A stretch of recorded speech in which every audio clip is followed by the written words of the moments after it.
All right. What's good, neighborhood? You back in the lab with your favorite neighbor, your man Mark Nash. He is I am he. Another great episode of Breaking Beats. How y'all feel? What's the deal? Appreciate y'all. Thank you for your time, your energy. Thank you for the opportunity to entertain you all this evening. Hopefully you will be entertained. Let's get into it, man. Canelo versus Charlo, as the banner reads, goes down in a major way this weekend. Saturday, what is it, the 30th, right? Man, I got a theory on this fight, man. I don't think a lot of people are going to buy this fight. I'm just sorry. Put a case on it. We're going to talk about all of that and more in this episode. You might agree, you might disagree. We can talk about it. I'm always up for a good conversation. Because here's the deal, man. I don't know how many people were asking for this fight. Who was calling for this fight? And then $100, man, $84.99 plus tax, $100. It's an obvious mismatch, right? We're gonna talk about it. We're gonna break it down. We're gonna do our pay-per-view predictions early this week. We're gonna do these pay-per-view predictions. It is fight week, ladies and gentlemen. Canelo versus Charlo. It's always good when you see one of those top guys come back into the ring, because Canelo is the top guy. And, seeing him fight twice a year, per usual, is pretty good. I remember last year around this time, he was like, hey, look, I need a break. I need some time off. Man, he was back in the ring in May. So he didn't really get that time off that he needed. He said, hey, look, I need some surgery. He had a lot of things going on. He said his performances haven't been well. What's up, Ride of the Storm? Salute. So I got a theory, and I'll break it down round for round when we start this episode up. So give me 5 minutes. Let's let this room get populated. But share this out on Twitter, Facebook, Instagram, all of that stuff. Let people know we live. And hopefully you'll do the same. We're going to open the phone lines up, and we're going to have a good conversation as well. It's your man Nash, Breaking Beats. Let's get it. This is my passion. This is what I love to do. But some days, sometimes, I'm just like you, man. I hate this job. Damn, I hate this job. Damn, I hate this job. Damn, I hate my job. Damn, I hate this job. I'm just like you. Damn, I hate this job. Man, I hate this job.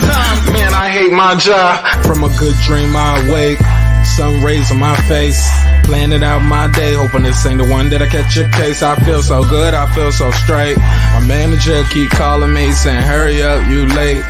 Hurry up, you lay off. Y'all, man, I hate this job. Man, I hate this job. Been trying to play it cool, but it's hard to play it off. I've been hanging on to this bullshit, cause my car still ain't paid off. I know I'm on my way up. My boy just got laid off, so y'all, man, I hate this job. Man, I hate this job. These hoes is so ratchet. These hoes is so sneaky. Y'all don't even really pay enough for y'all to only pay bi-weekly. I'm trying to double up my cash. Take this job, shove it up your ass. Yo, man, I hate this job. Sometimes I wanna say, walk in and slap my boss. This shit is getting hard. Damn, I hate this job. Gotta make it out of this struggle, bruh. And I don't really mean it. Damn, I hate this job. Damn, I hate my job. Damn, I hate this job. We're the reason why your stockholders always stay afloat. Yet I'm asking, are they hiring? Like everywhere I go, schedule will say 9, but I think it's fine if I clock in at 9:04. I work 40 hours a week plus overtime just to be bro. So y'all, man, I hate this job. Hate that I applied. So much has transpired since the day that I was high. Told me I could advance, but you were telling me lies. Gotta give your notice before I quit, but you don't say shit right before I'm fired. Damn, man, I hate this job. Sometimes I wanna say, walk in and slap my boss. This shit is getting hard. Damn, I hate this job. Gotta make it out of this struggle, bruh. And I don't really mean to take it out on you. You just a customer, but damn, I hate this job. Damn, I hate my job. Damn, I hate this job. Damn, I hate my job. Damn, I hate this job. Damn, I hate this job. Damn, I hate my job. Damn, I hate this job. You and your procedures. You and your protocol. You and your policies. None of that shit don't apply to me. You and your quotas. You and your standards.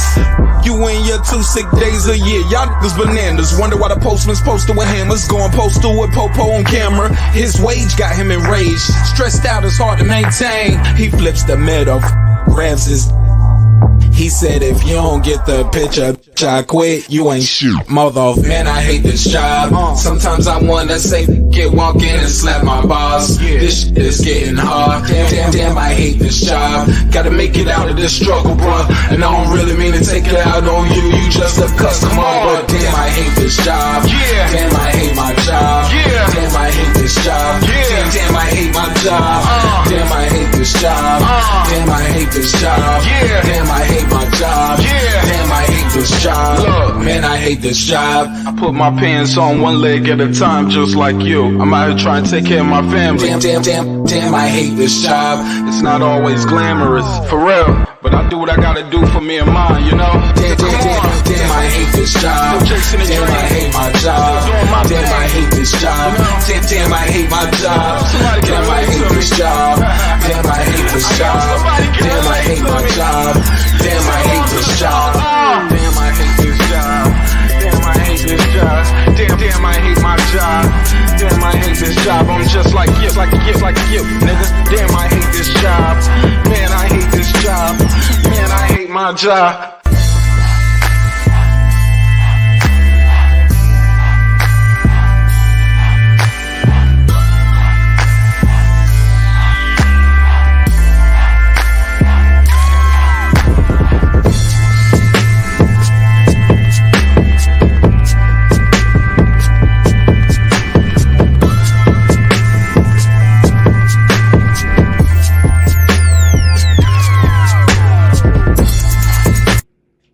The views and opinions expressed in this program are those of the speakers, commentators, experts, and or the host.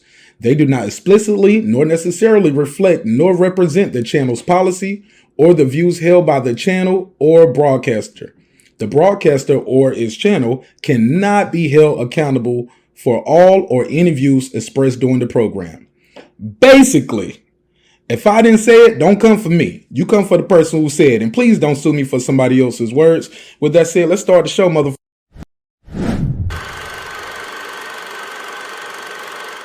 This that squad sound.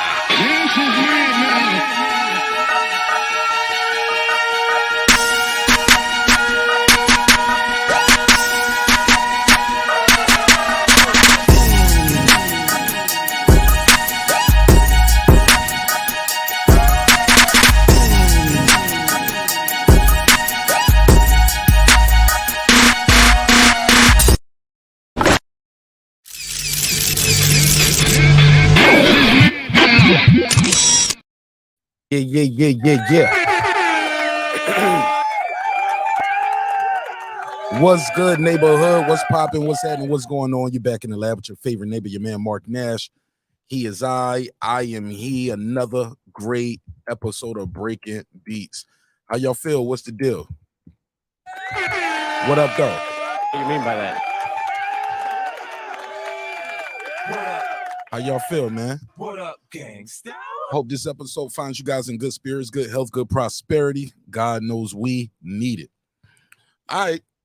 I'm going to do this neighbors only roll call, and I'm going to just jump right into the schmo. I know some of y'all are seeing the title and the thumbnails, and y'all are, they get triggered, boy. I want to hear that. Leave your feelings at home. All right? Unpack that. Unpack your feelings, man. Everything, you don't have to be so emotional and so invested. I see it. I see it already. I know people are upset, and that's okay. It's okay. Because let me be fair. Matter of fact, let me do this neighbors only roll call, and I'm going to just jump right into it. Because I have a theory. And you'll see why. You'll see why shortly. Because trust me, I do not want to see this thing flop. I want it to be a success. I need it to be a success. It behooves me and my bottom line. What up? But let's take it from the top. My boy T.Y. That's Ty DeSantis. T.Y. stay fly. What up? Big Hove, I thought I told you. What up? In Conquest, they do it the best. What up? I am Cam Edwards. And shout out to his boxing to you. What up? Deuce. What up? Is that Stephen Brimley? Unbiased fan Brim Reaper. What up, though? What up, gangsta? Mike James 616, he back in the mix. Johnny Goodman, what's up, man? Stone Tangerine, stay mean. Megazard. Shout out to my guy Megazard, got a dope album out called Diamonds Amongst Men. Check it out, streaming on all platforms. What up, gangsta? Ace Retro, let's go. What up? Ill Status Boxing. What Patricia Shelton. What That up? guy Eclipse 330 early. What up? Stephen Bateman all the way in Australia. Shout out to Melbourne and Sydney. Shout out to all of Australia. Exactly. What up? I know boxing. What up? Ricardo Johnson. What up? My boy AJ, he don't play. What up? Electro Jazz, they getting his bread. What up? Miguel Ramos What up? on the mic with Terence Bailey Sr. What up? The XO Factory. What up? Dub Right Side. What up? Mr. Golden State Holding, aka the Back End King. What up? Raheem the Dream Soto. What up? My boy LD, aka Like That. What up? And he just like that. What up, gangsta?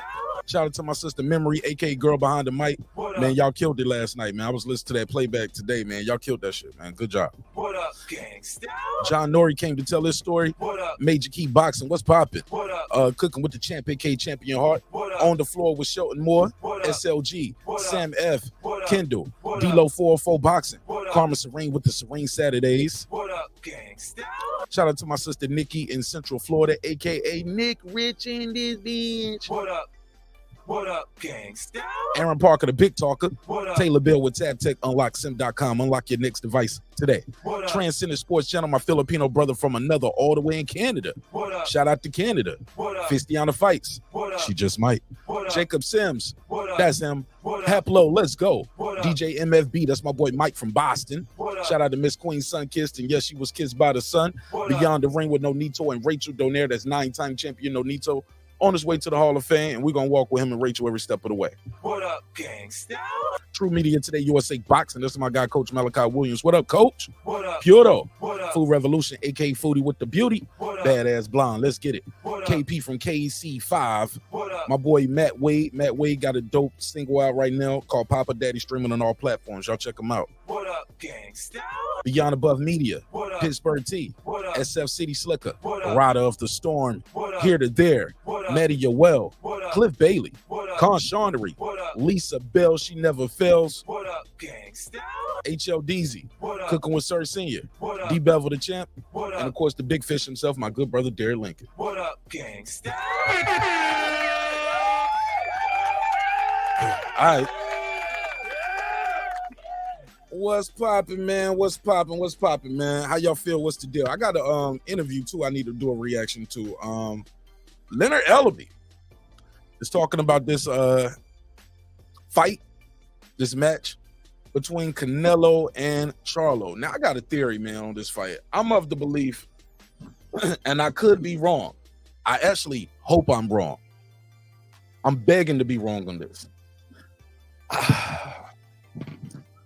I don't know if a lot of fans are gonna buy this pay-per-view for $84.99, bro. I'm just saying, put a case on it, bro. There's not a lot of hype, a lot of buzz around this fight. Now, granted, Canelo brings a certain amount of fanfare wherever he goes because he is Canelo Alvarez. He has a large following. But I don't know if that large following is going to buy this pay-per-view. In a day and time where pay-per-view is so easily streamed, you got to fight like Crawford and what's the guy who got beat up? Spence. No, I'm joking. Crawford and the Spence, which was a fight that was much anticipated. A lot of people was asking for this fight, clamoring for this fight. They didn't go buy it, you know? And granted, it did all right, you know, did very well. It was a success. By all accounts, 700,000 buys is a success, but I'm looking at these Canelo rider numbers, man. Now, I don't know if they're official. Make sure I got the phone number on the screen too. I don't know how official these numbers are, but they're not good numbers, man. Like 150 to 200,000. So this is gonna be our pay-per-view prediction episode right now. I want to know what you guys think. How many buys y'all think this thing gonna do? How many buys y'all think Canelo and Charlo is gonna do? Shout out to Rider of the Storm. I see he said, "Yo, Mark, Shakur did an interview about 90 minutes ago. Did you catch it?" I did. That's why I was late getting started too. I watched it. Shout out to Mill City. I saw it. Some of that stuff a lot of that stuff I kind of heard him say already. But I I think he was very clear about, hey, look, that guy who came out with that number isn't in my team. I met him one time. So I guess people got to stop bringing people on their shows talking about, yeah, he part of the team. Like, bro, I do not know this man. I met him one time, and it was high and by. He is not privy to my business. I'm glad Shakur cleared that up. But yeah, it was a decent interview.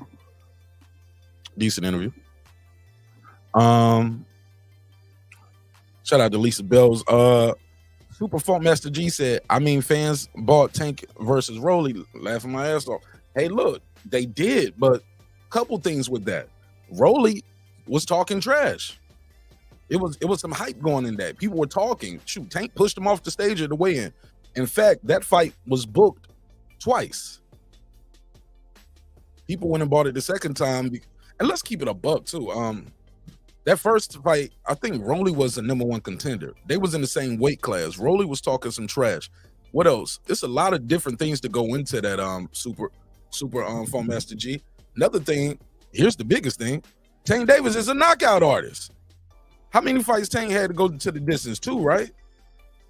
What's Tank Davis' box rate? How many people? I think he knocked out everybody except for like Pitbull Cruz and one other person. When you're a knockout artist like that, man, you blockbuster, man. People gonna come out and see. Okay, 29 fights, 27 knockouts. People gonna come see you when you knocking guys out like that at a high ratio. So I get where you coming from, but I think it's so many different elements that go into this fight. Like the coming up 2 divisions, the weight is gonna be an issue, right? But not just the weight. I don't even think the weight is as much as the issue as people think. It's the layoff, man. Charlo's had such a long layoff, and he's coming off an injury, right? So I don't think it's the same as Tank and Rolly. And like I said, Tank is a knockout artist. But $85 is it is a very expensive. It's a very expensive for a pay-per-view amount. That's $100, man, for a fight that you didn't even ask for. A guy coming off an injury, a layoff, and coming up 2 divisions. It makes people say, I don't know. I don't know if I want to spend this $100 on that. Especially when you got Showtime, you're going to be able to watch the fight next week, or it's going to be on YouTube a couple hours later, about an hour or so after the fight. Especially in a day and time where streaming is so easy for people to steal fights. You got to really be invested and want to support the sport to buy these things. Lisa Bell says she's doing great. How about you? I'm good, Lisa. I appreciate it. I grilled out today, man. I was on the grill today. Shout out to Jerry. I see Tech around in here. What's up, Tech? Is that Stephen Brimley? Shout out to Unbiased Fan Brim Reaper. Juice, what it do? Juice said it's gonna do 500,000. That'll be good. That'll be good. I saw a report that Canelo Ryder did what, 150, 200,000. Now, granted, it was a lot of people in the venue. Definitely sell it out. I think they're definitely going to sell out the building. But tickets are still, those resale tickets are still on available. It's probably going to be like Spence and Crawford too, as the fight gets closer, the day of the fight. Those tickets that people were buying for like $300, then reselling for $700, drop right back down to about $300 and some change. Yeah. Somebody said Canelo Charlo does 600 and 700K as well. You think so? Book it. Let's book it. I'm gonna screenshot that. Trying to get these pay-per-view numbers, but 600, 700,000 buys, that's not bad. It's not bad at all. I would consider that a success, right? When you consider that a success, who else got their predictions in here? Ryder said, Ryder of the Storm, not John Ryder. He said, I think we'll do 600K. I know personally about 8 people who are buying the fight. I know some people, he said, I know people who are excited about the fight. Hey, look, Canelo's one of those guys, man. He's one of those guys where you're happy to see him just back in the ring anyway, doing what he do, because he's an A-level talent. He is one of the elites. And I believe Charlo is the elite as well. I know some people aren't really big on Jermell Charlo, but I believe Jermell Charlo is definitely an elite fighter. I just think he has so much going against him. And not to mention, they're not really hyping the fight up. Now, what I will say, what I love about This All Access, I love how they doing the whole episode in Spanish, right? Got one version in English, then they dropped the whole episode in Spanish. I don't recall them doing that before. Anybody? Put a case on it. I don't recall them doing that for other fights. Next Generation Combat Sports TV. What up, fam? He said, what's good, Mark? Salute to you in the chat. Salute to you, sir. Brim Reaper said, we knew when this fight was made that the price was going to be the same. I agree. That don't mean we got to buy it, though, Brim. That don't mean people are going to buy it. I know a lot of people said they're going to be on Team Stream, man. Stream teaming. They said they're not getting no money from me. I heard people saying the same thing about Tank that they were saying about Canelo. I'm not buying any more of your events until you fight somebody that I want to see you fight. But even then, you know how the fans go. Fans were like, well, it took you too long, so I'm still not going to buy it. Yeah, Ryder, I believe you buy fights. And I'm not, hey, look, and I'm not indicting anybody who's still in fights or doing whatever you do. I don't care at this point. I'm done on that soapbox, standing on that soapbox, telling people, hey, man, we got to support these fights. We got to support these events. I don't know. Lisa Bell said, I don't see huge promotion like Tank versus Ryan. Well, they did the coast to coast thing, but these guys aren't talking a lot. They're not talking a lot. Yeah, they're just not talking a lot. Tank and Ryan at least had some trash talk, you know? Tank and Rolly had some trash talk. Canelo and Charlo it's too friendly. It's too friendly for it to be like a marquee event. And I'm just disappointed that the promotion isn't bigger. Alden Johnson, he said, salute to me. No, salute to you, brother. What's popping with you? Next Generation Combat Sports TV said, if Canelo Ryder did 150 to 200K, Canelo and Charlo would be lucky to get 400K, but it'll probably do 275 to 300. I think you might be right around there. That's around the sweet spot I think is going to fall in at. Kyoto, what up? Drew said, did you see Caleb Plant on $1 million worth of game? When did it drop? No, I did not see it. I reacted to that this week then. Let me see.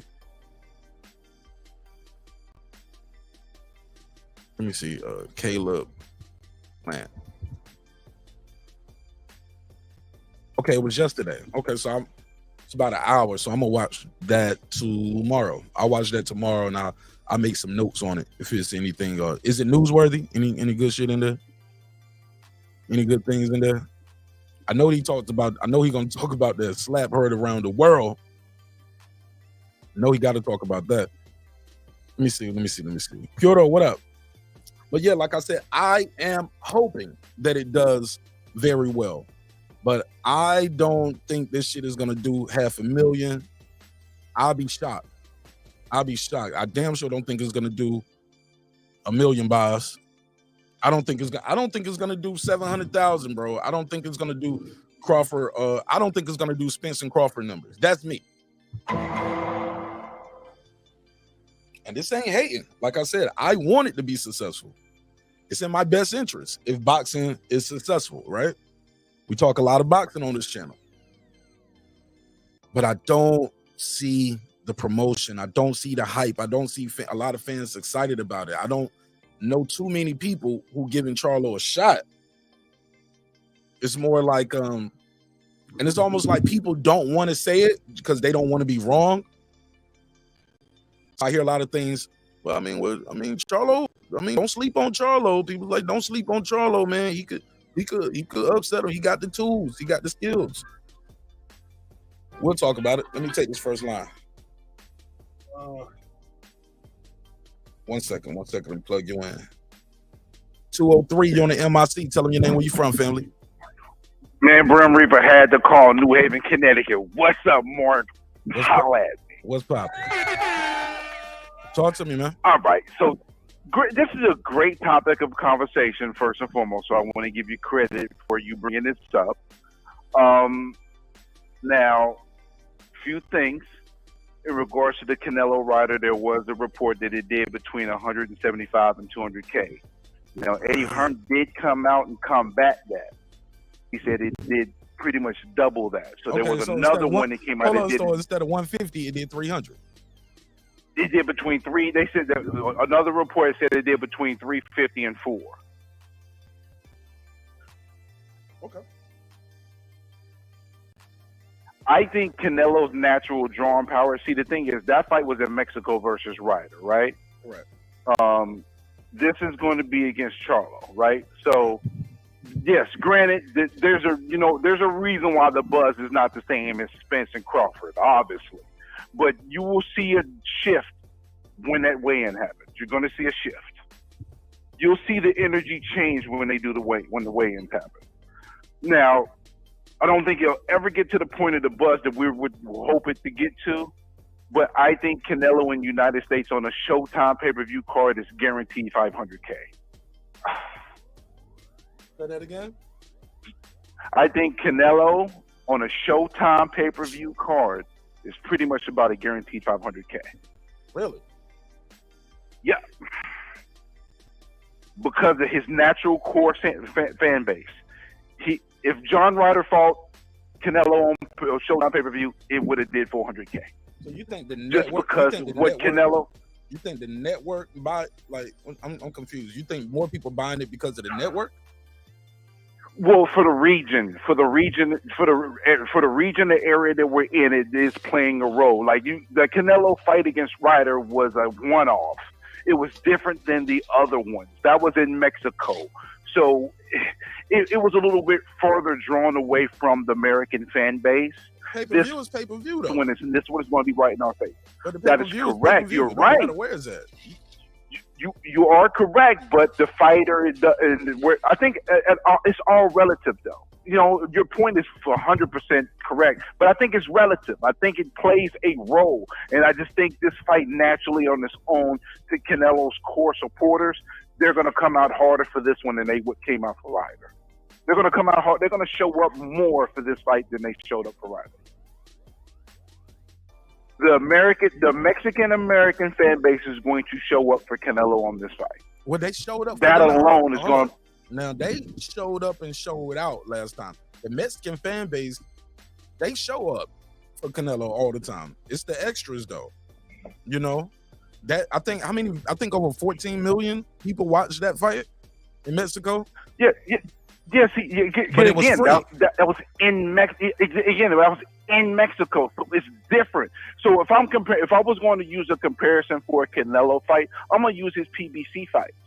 Okay, well, I'm gonna use his PBC fight. No. He's the same everywhere, bro. He fight. Why do you think you think they do better promotion than the zone? Is what you're saying? For the United States. United States. And the zone doesn't do good promotion in the United States? I'm not gonna say they do good. No, I'm not saying that they don't do good promotion. It's just that Showtime, PBC, they are a more known commodity within the United States than the zone is. Now that the zone has done their work and built themselves up to have the identity that they have now, but just when we go past us, because we're deeper in it. But when we go to like my sister Diggy, if I mentioned the zone to her, she's like, "Who?" I mentioned Showtime PBC, she gonna know what I'm talking about. For sure. And then you got the Black American fans. Then the Black American fans will show up in some regard to Charlo.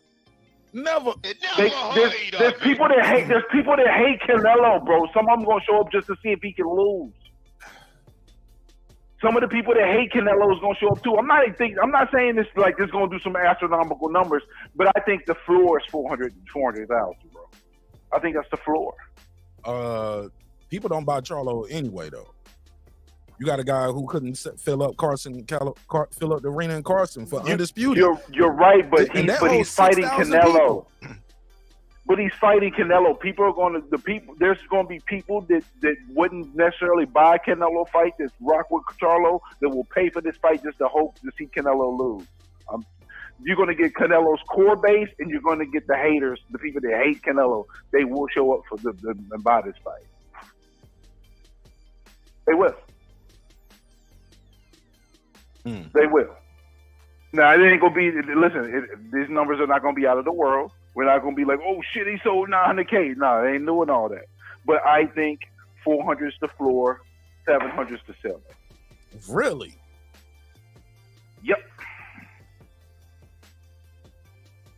Okay. But we gonna know if it goes under 4, then we gonna know Canelo's name value is now starting to deteriorate. Because here's the thing, And like, then the next person, I think the price too, man. Like Canelo Ryder was $54.99. The Bivol fight was $54.99. They throwing, bro. They adding a premium of $30 on top of this. Canelo's last few pay-per-views have been $55. That's that, and people won't buy it. But people won't even buying that like that. And it was $55. You said they wasn't buying it like that? No, I mean, what you say it was a 150? 150 to 200? Then we got another report later. Then we got another report later. Then another report came out and said, okay, it was double that. Okay. All right, but are we comparing Ryder to Charlo, with Ryder with no belts, Charlo with belts? There's Charlo more ain't got no meaning to belts this in this fight. Charlo ain't got no belts. He ain't fighting for no belt. I mean, he ain't putting up no belt. They fighting for Canelo. He's not putting no belts on the line, but he's coming in with belts, so he has more cachet going into this fight. 2 divisions lighter. Yeah, that's true, but the fact of the matter is he's a champion. This fight has more value than the John Ryder fight, just off rip. Off rip, it has more value than the John Ryder fight, so it's going to do better numbers, and that just because it has more value. And then the undercard is a good undercard too. Bro, don't forget the undercard is good. That Triple G fight did 500,000, and that's Triple G. But the problem is, hold on, let me finish. Yeah, but let me say this. Let me say this real quick. If that Triple G fight, and they called that disappointing, it did anywhere between 500,000, right, and 575. Didn't crack 6. And people wanted to see that. People thought Triple G. I'm telling you. Let me finish. Some people think Triple G won the first 2 fights. Some people think he won. People were mad that the fight happened so late, and it was people thought he had won the first 2 fights, and they was mad he had to come up and wait. So if that fight did 500,000 with a proven guy like Triple G, you know. I'm just saying, man. Don't say Charlo's not proven. You said a proven guy with Triple G like Charlo's not proven. As in proven on pay-per-view, bro. He's Triple G did good with Canelo on pay-per-view the first time. They did good. That's correct. Now, here's my little pushback. You made a statement that people wanted to see this third fight, and people felt like people felt like the Triple G won the first 2 fights. The problem with that is it's a minority in comparison. It was a minority of people who wanted to see this third fight at the time that it happened, in comparison to people who wanted to see it at the time that it happened. It lost its luster when that fight happened. So a third fight with a fading Triple G, with less buzz, people saying, I really don't want this. I mean, that's cool, but and it still almost did 600K, and we was not that interested about it. When that fight was coming up, what was our? We was like, and it still did over 500K, and we were. Now you were right. There are some people that believe that, but that's a minority. That's not the majority, bro. That's the minority. I agree. That's why it did 500,000 though, with somebody who they it did 500,000 for a fight that people didn't really want to see that bad. No. I mean, it did. I disagree with you on that. Like that's your opinion, and your opinion is yours. But people thought he won. People thought he won that fight the first time. But what I'm saying is that third fight, by the time it happened, when it was announced, regardless of what happened to the other 2 fights, the luster was lost. More people was than they were. Woo, we getting the third fight, yeah. More people was like, oh, okay. Maybe that's the circles you run in, but I believe part of that reason is Canelo had just lost too. He was coming off a Bivol loss. So a combination of that matters. Yes, that's true. So Canelo coming off a loss, Triple G being 106 years old in boxing years, and then the fight happening too late. Those 3 factors took luster. That cost him 200,000 buys off rip probably, because it didn't have the same oomph to it. Again, those 3 things I just stated are true factors, and I think more people than not felt the way that I felt about the third fight. It was more like, okay, we'll see, we'll watch, but I'm not running to go pay for it. You know, at this point, this fight's happening late. It's like, that's cool. Hold on one second. Tone Deaf, the co-main event is hold on one second. Tone Deaf, the co-main is Jesus Ramos Jr. versus Erickson Lubin. Right, that's your co-main event. Damn. And I ain't mad at that fight. I think that's a good fight. I got Ramos beating Lubin, man. Just different. This is Lubin's last shot. And this is for a WBC title eliminator at 154. Also, you got your Dennis Ugas versus Mario Barrios. You got Elijah Garcia. I like him a lot, man. Versus Armando Resendez. And I got Elijah Garcia on that one. Barrios versus Ugas. I'm gonna be honest, I don't even really care about that fight, bro, like that. But they fighting for the interim. They fighting for an interim WBC world title.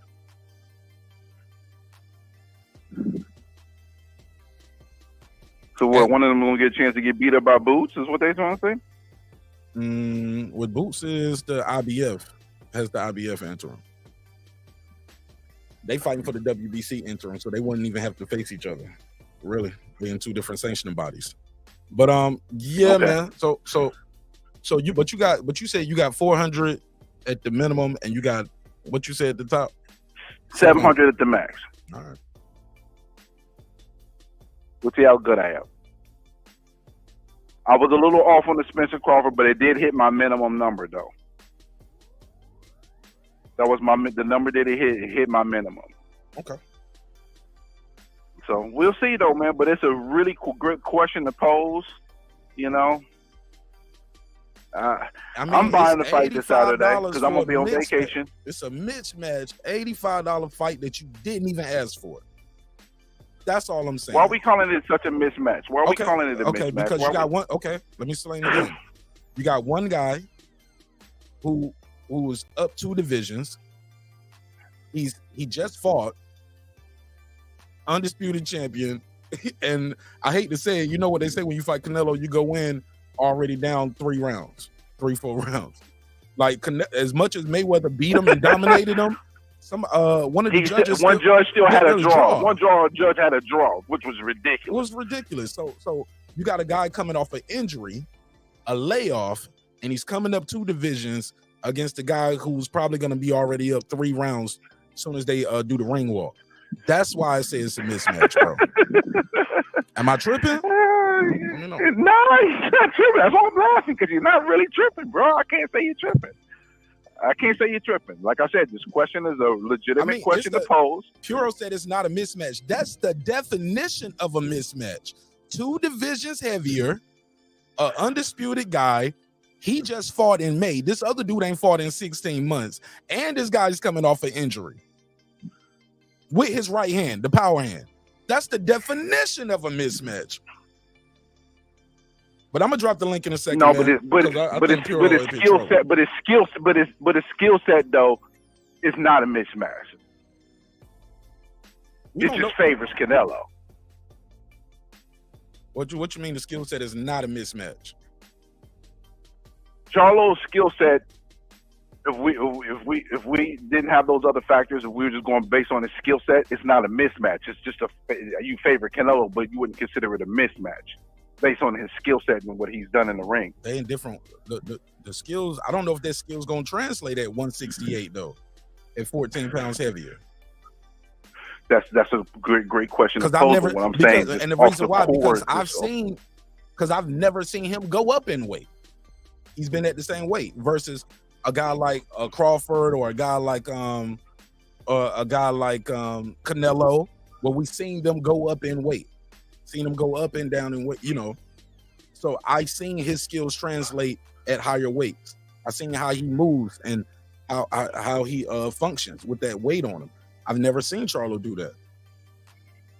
Well, some of the same things that so you've pointed out some really legitimate things, but there's some things we can point out in regards to Canelo. Hey, Canelo's not moving the same. He looked like he's losing a step. So there are some factors in regards to Canelo as well. I'm not saying it evens it out or anything, but it's not like a 100% like clean slate, 100% in favor of Canelo. He has every single advantage. I don't look at it that far gone. Say that Like, again. I'm sorry. Canelo is slowing down. He's not moving. He doesn't move the same.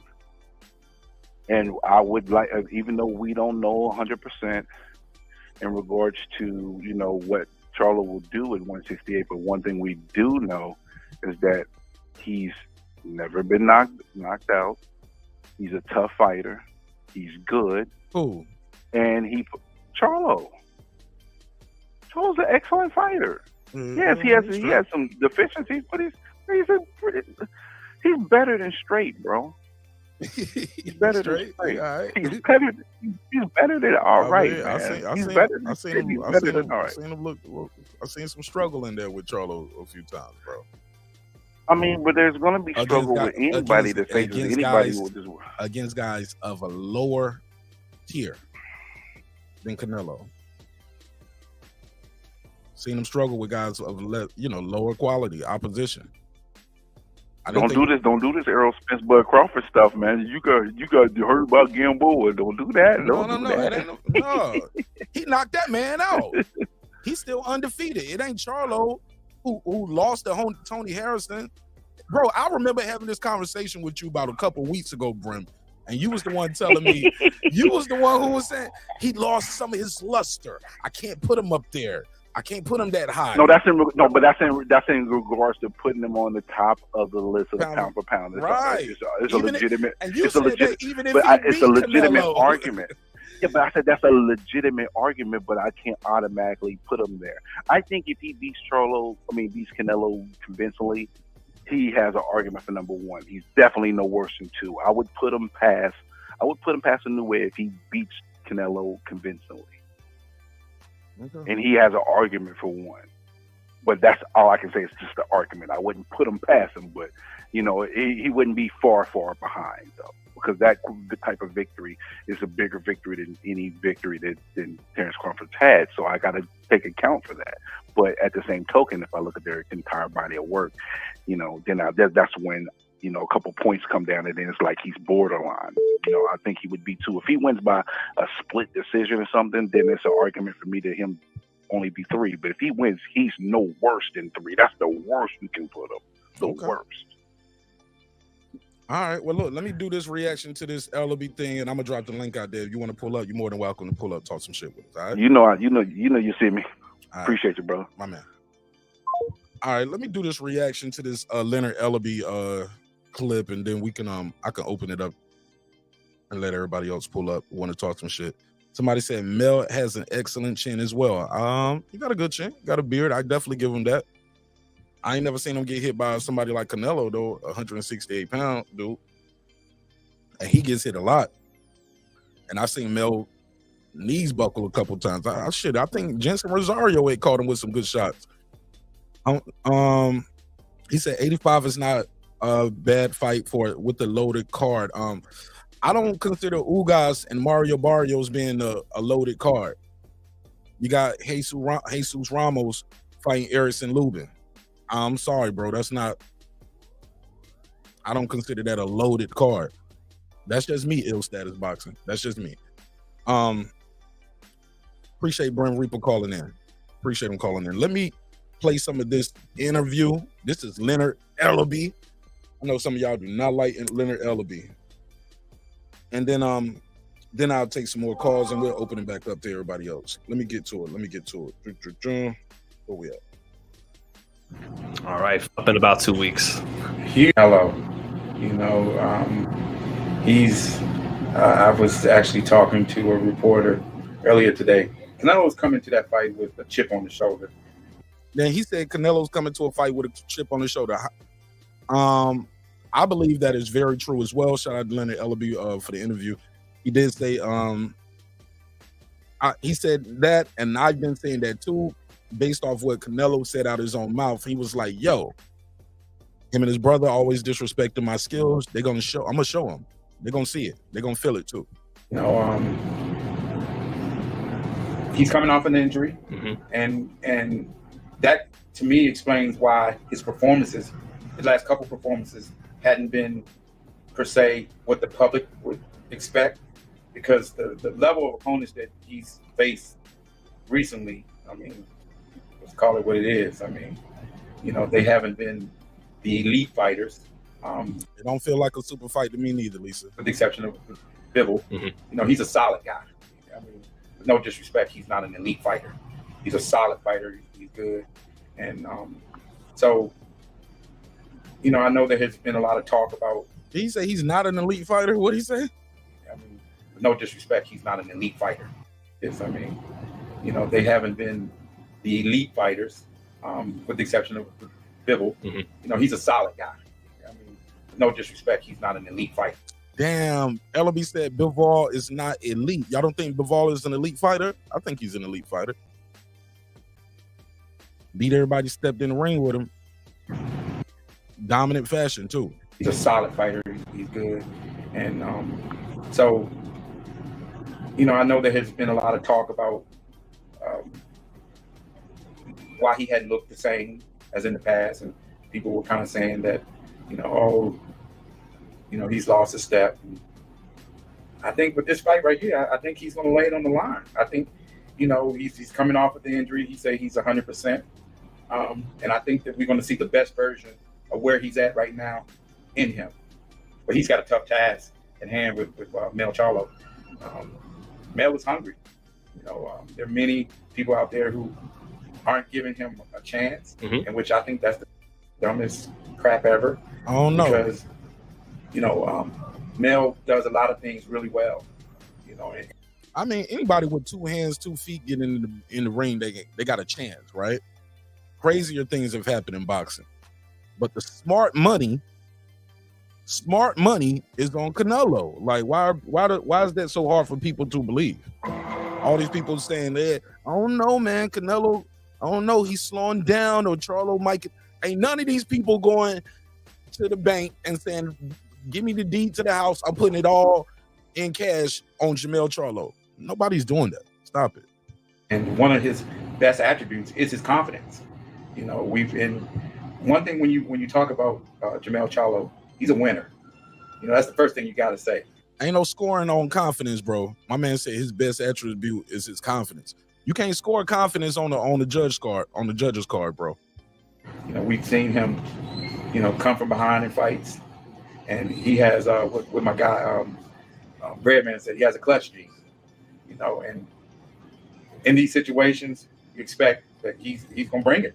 He's gonna bring it, and his confidence level is at an all-time high because he knows what he's up against on the 30th of September. You know, it's gonna be a tremendous fight. You know, it's gonna be one of them fights where you definitely don't want to get up, you go to the bathroom or anything, because again, that both guys got something to prove. You know, they're all waiting. One of these dudes, bro. Yes, you can go to the bathroom and get some popcorn, bro. Classes for a reason, but in this particular case, you know, who's gonna be the bigger guy that night? Who's gonna be the bigger guy? I think it's gonna come down to the skills in this fight, and that's not always the case in fights, because skills always do pay the bills. But sometimes it's like, you know, it's like putting Floyd Mayweather in there with a heavyweight. You know, but moving up 2 weight classes, me personally, I don't think it will affect him at all. I think he's gonna be. What? He said moving up 2 weight classes ain't gonna affect Charlo at all. Leonard Ellerbe. All right. Very comfortable coming in at a weight that that he's comfortable at, and he's not having to make 54. It's gonna be a terrific fight, and I'm really, really excited. He has a lot of support behind him. Do we? All of Houston is coming out for the fight. Cap. You never heard of it. All of Houston is not coming out to this fight, bro. I'm sorry, bro. They didn't come out to see him when he fought in Texas. He didn't bring out all of Houston when he got that draw with Castaño the first time. He didn't bring out all of Houston, and that was in Texas. What is Leonard Ellerbe talking about? You never heard of it. You know, and it's one of those things. It's always a great opportunity when you see a black fighter fight a Mexican fighter. You know firsthand what kind of fight it's going to be. You know firsthand what kind of fight it's going to be. You know, with him being African American, every brother and sister going to be pulling for him and want him to win. And that has nothing to do with saying that, you know, Canelo doesn't have a lot of African American support. But in this particular case, every brother and sister, they come. And when it comes to Canelo, we know his people.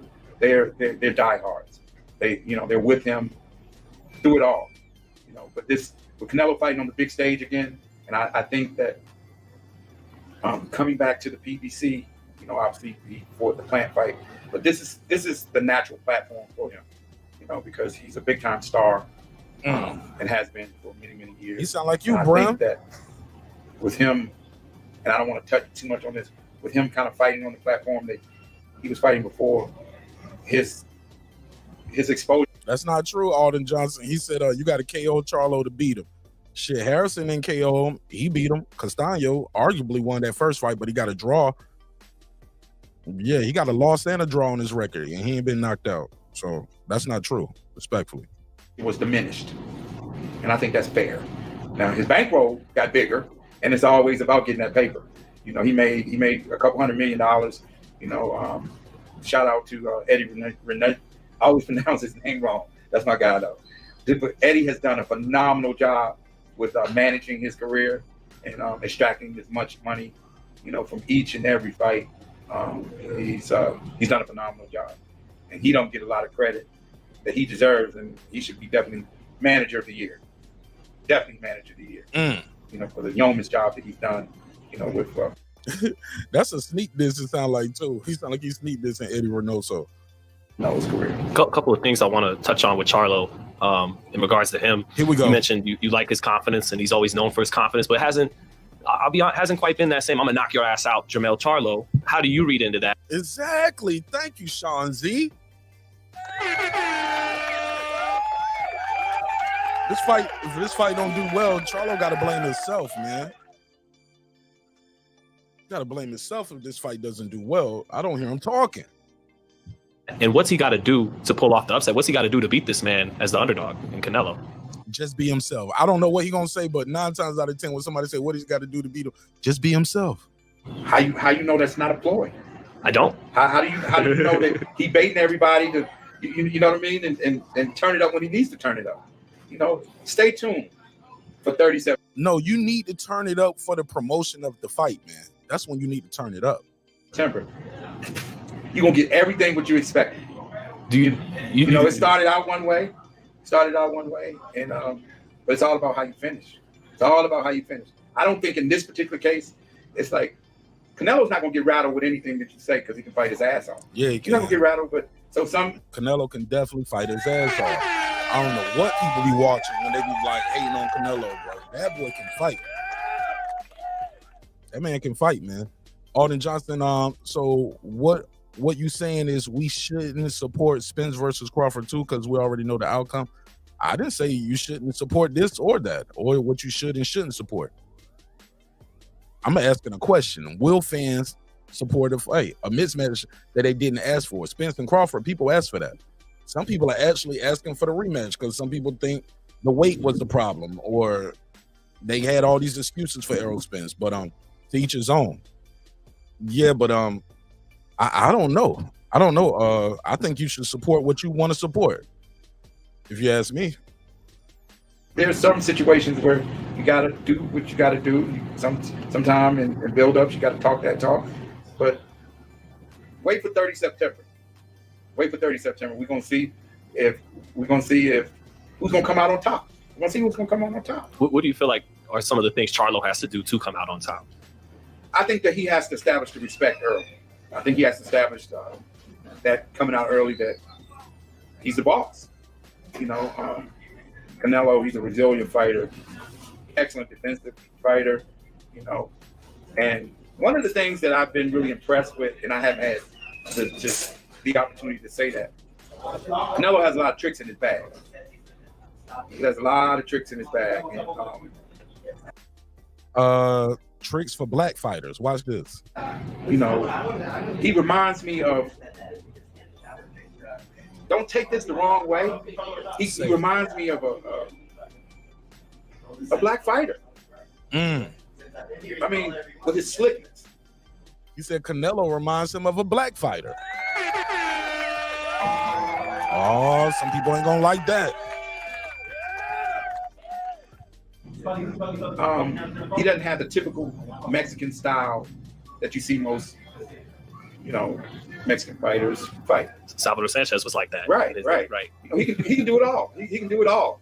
So, and I really probably had touched on that in the past, but that's been very impressive to me personally. Leonard Ellerbe, hot take of the night.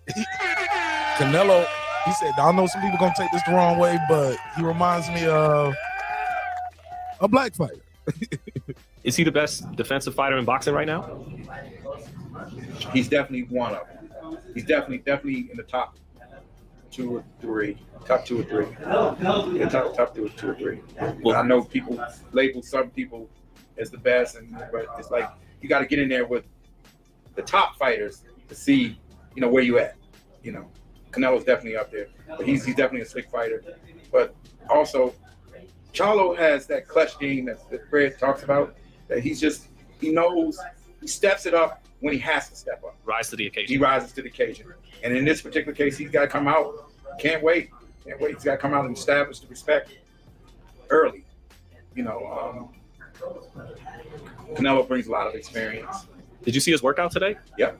Did he look tired after his workout to you? No, he didn't. It's just he's so Canelo's very comfortable where he's at in his career. And it's like, this is. I'm sure it's fun for him. Fun to a point where it's his job. It's not personal for him because he's accomplished everything that any fighter could ever want in his career. Well, he started pulling for receipts, saying, "Well, you used to say you Charlo, but like I'm not gonna let it off the hook. The fight's getting closer now. Now I'm gonna start pulling for receipts to build some spite towards you and chip on my shoulder." Well, that's what the when you're a veteran, you find different things. It's no different for a basketball player. Stuff what we call the bulletin board stuff to get you motivated. But Charlo is going to be more than enough to motivate him when that bell rings. Because again, it's that this won't be John Ryder, this won't be Callum Smith or BJ Sanders. It won't be none of that stuff. They're all good, solid fighters. But Jermell Charlo is better than all of those guys. Is he better than them at 168 though? Is he going to be better than them at 168? Is he better than them coming up 2 divisions? Is he better than them with a 16, 17-month layoff? Is he better than them coming off an injury? See, these are all the unknown variables, right? All of those guys. And this is the best opponent that he's fought since the Triple G fight. And no knocking on Bivol. Bivol won the fight. But again, I believe what Canelo said, he was injured. And in fact, I believe that. I believe it. I believe him. But this is the best fighter that. I don't care, man. You signed the contract. You took the check. You trained for 8 to 12 weeks. You got in there. Like, I don't want to hear that where I was injured shit. I'm sorry, bro.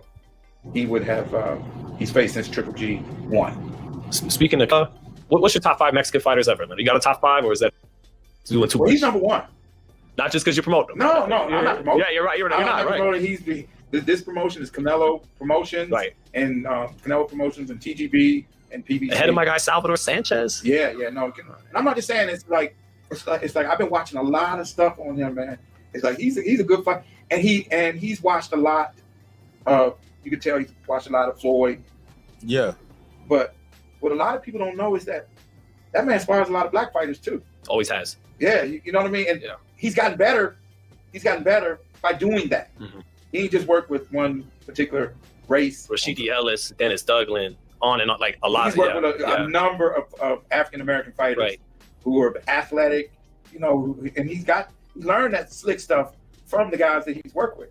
I mean, you look early on in his career, he was kind of robotic.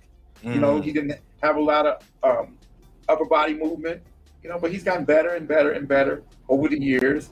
And again, you got to give credit to his team, the guys because that's actually being smart and thinking big picture. How can I get better? Right. Working with I can't stay, I got to think outside the box, and they've done a good job with that. Right. Well, Leonard, thank you so much, man. I will close by just saying, how you been, man? Everything going good? Everything's All right. So there you have it. I'll drop the link out there, see if anybody want to give me their take on this. But while I'm doing that, I need the pay-per-view predictions in the chat. Pay-per-view predictions. How many buys do you think this fight will do? Pay-per-view predictions, pay-per-view predictions. 410, you got the flow. Tell me your name, where you from, family. What's up, Mark? It's Jerry from Baltimore. Jerry from Baltimore. Talk to me. I don't typically agree with much that Ellerbe Turn the TV down in the says. background. Turn the TV down in the background if you can. Yeah, that's the computer, right? Appreciate it. Yeah. I don't really like Ellerbe. However, I do agree with a few things that he said there. One, no, DAZN is not a good format for Canelo. DAZN does nothing to accommodate the American audience. They tried a little bit in the early going. They signed some guys that didn't work out for them, like Andrade and Devin Haney. Never really brought them any box office success. They got a big market over there in England. It's isolated, but their fights, they putting on fights for that audience. They don't put them on for this audience. And like the caller said, the first caller, lots of people have Showtime. So I think that will make a difference because there's, it's so hard to say with the pay-per-view numbers because I seen the 150 number 2, but I also seen 450.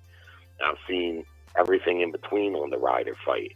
So it's hard to really say. I know Canelo generally averages about 500,000 pay-per-view, generally speaking.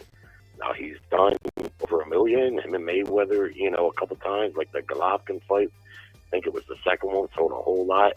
Of course, Mayweather, he's done bigger pay-per-views, but, he generally averages around 500,000. And to me, that's what this fight's going to need to sell in order for it to be worthwhile for the promoters because it's 35 million. I don't know what Charlo's getting, but they say Canelo's getting 35 million a fight guaranteed. So it's going to have to do around that. But I do agree. Oh, and the other thing I agree with Heyman on is, Canelo has never been a typical Mexican fighter. He just never has fought that way. He's always been a boxer puncher. That's what he is. And when he really wants to box and be defensive, he can be really good at it. Having said that about the zone, in my opinion, regarding that and agreeing with Ellerbe that this is a better platform for him, the price has even got me thinking now I might not buy it, man. $85? Tired of PBC, man. I'm not the PBC's biggest critic, but they put on fights. They got a long history now of putting on fights that aren't pay-per-view worthy and putting them on pay-per-view for big money, like Wilder Helenas, freaking Keith Thurman and Barrios was on pay-per-view. I mean, Ruiz versus Areola, Ruiz versus Ortiz. This is a fight. I mean, at 54.99, I think they're shooting themselves in the foot, man. I think they're overpricing this fight with that number, and like we discussed a couple nights ago, there ain't no buzz on this fight, man. It's just not. Jermall Charlo's been out of the picture for a while. Canelo, his own popularity took a little bit of a hit with that Bivol loss, right? I mean, it's reasonable to think that. I mean, he's still probably, on average, going to do best numbers, or, he's still going to do, on average, good compared, in this weak pay-per-view era. But I think it's reasonable to think that, he may have lost a few fans there, Regarding the fight itself, I am kind of curious. He's going to answer a lot of questions, right? Because what I think and what he thinks and what you think, I mean, this is all what we think. We've all been right, but we've all been wrong plenty before, too. I don't think the size is going to be a factor in the fight.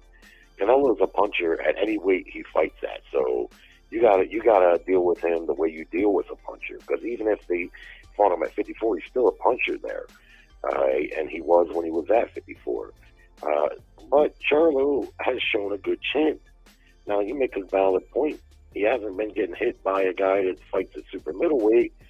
But, you know, I think he's shown a reasonably good chin. And I'm interested to see how he'll do. And it'll answer some questions for all of us. Because I personally don't think a 2-weight jump is that big of a deal. And maybe for some fighters it might not be, but maybe for Charlo it is. But we're going to get that question answered, right? Mm. We're also going to see if what a lot of people believe, myself included, is that Canelo's on the decline. You see? Because if he's fighting the way he was fighting when he was fighting those guys that, you know, Ellerbe's claiming are at least, they were the champions at 168. For whatever it's worth, I mean, they were good fighters. The one guy that Canelo stopped, I think his name's Fielding, he moved up the light heavyweight and has been destroying people up there. And that guy's a big dude, man. That guy wasn't no chump. I don't care if he was from Europe or where the fuck he was from. He's a pretty good fighter, a big dude too. But you know, we're gonna get some questions answered, and hopefully, like you said, you know, hopefully the fight. On one hand, I want the fight to do well, but on the other hand, it's just going to validate. If it does well, it's going to validate them selling us some more bullshit. You see what I mean? Yeah, that's a good point. Yeah, if they take a loss here and the backlash is, hey, you know, listen, man, because I don't think the fight is a mismatch. But I could easily be wrong about that. A lot of people do. And if it winds up being that, there's good reason to point to say, just like what you say, this guy's been out of the ring, he's been inactive. Regardless of what I think, he is moving up 2 weight classes where he hasn't fought before. He had an injury, a hand injury, which I think they overplayed, but nonetheless, he still had it.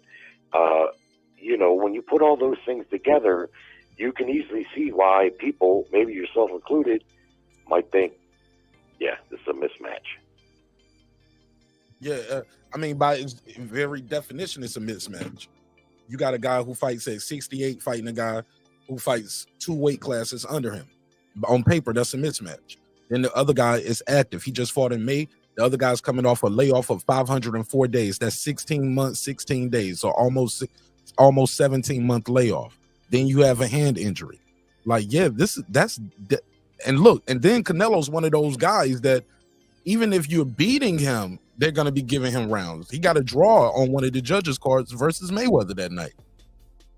You see what I'm saying? That's what I mean. He got so many things against him: the star power, the layoff, the weight, and the injuries. That's why I say it's a mismatch. But let me just make this comment. This is a bit of a broader conversation, but what about at heavyweight, where guys routinely fight guys 14 pounds, 30 pounds, 40 pounds heavier than them? And we have gotten used to it as boxing fans because they stopped, you know, doing weight classes after heavyweight. But those guys are human too. They're fighters too. When someone outweighs you, they outweigh you, whether you're a heavyweight or a middleweight. This is why that's one reason why the weight jump doesn't always bother me that much. Mayweather shown, because people said, I don't know if it's true, but it's probably safe to believe Canelo was 15, 20 pounds heavier than Mayweather when they fought. And it didn't make a lick of difference. He didn't win a round in that fight, despite that ridiculous scorecard. You know, at the end of the day, skills are going to pay the bills, in my mind, with a relative, you know, and relatively speaking. Can't put a featherweight against a light heavyweight. You know, I get that. But 2 weight classes doesn't bother me that bad. And in some cases, even 3. And this is why, big part of the reason, like we discussed, this fight's not selling is Bud Crawford stole all the thunder from it. And people are talking about him fighting Canelo. They don't even give a shit about Charlo. They're talking about Crawford fighting him. Why? Because they see that the skill level that Crawford has makes it a reasonable situation to where you can see where Crawford could win. Now, if you was to have a show talking about, you know, his keys to victory compared to Charlo's, way more people are going to have faith that Bud can win that fight than Charlo. Would you agree? Yeah. Even though it would be 3 weight classes, effectively. You know, the only thing about the weight, see, the weight to me, if it doesn't translate to power, it's not that big. It's not a game changer for me if it doesn't translate to power. But Canelo's a power puncher at whatever weight he fights at.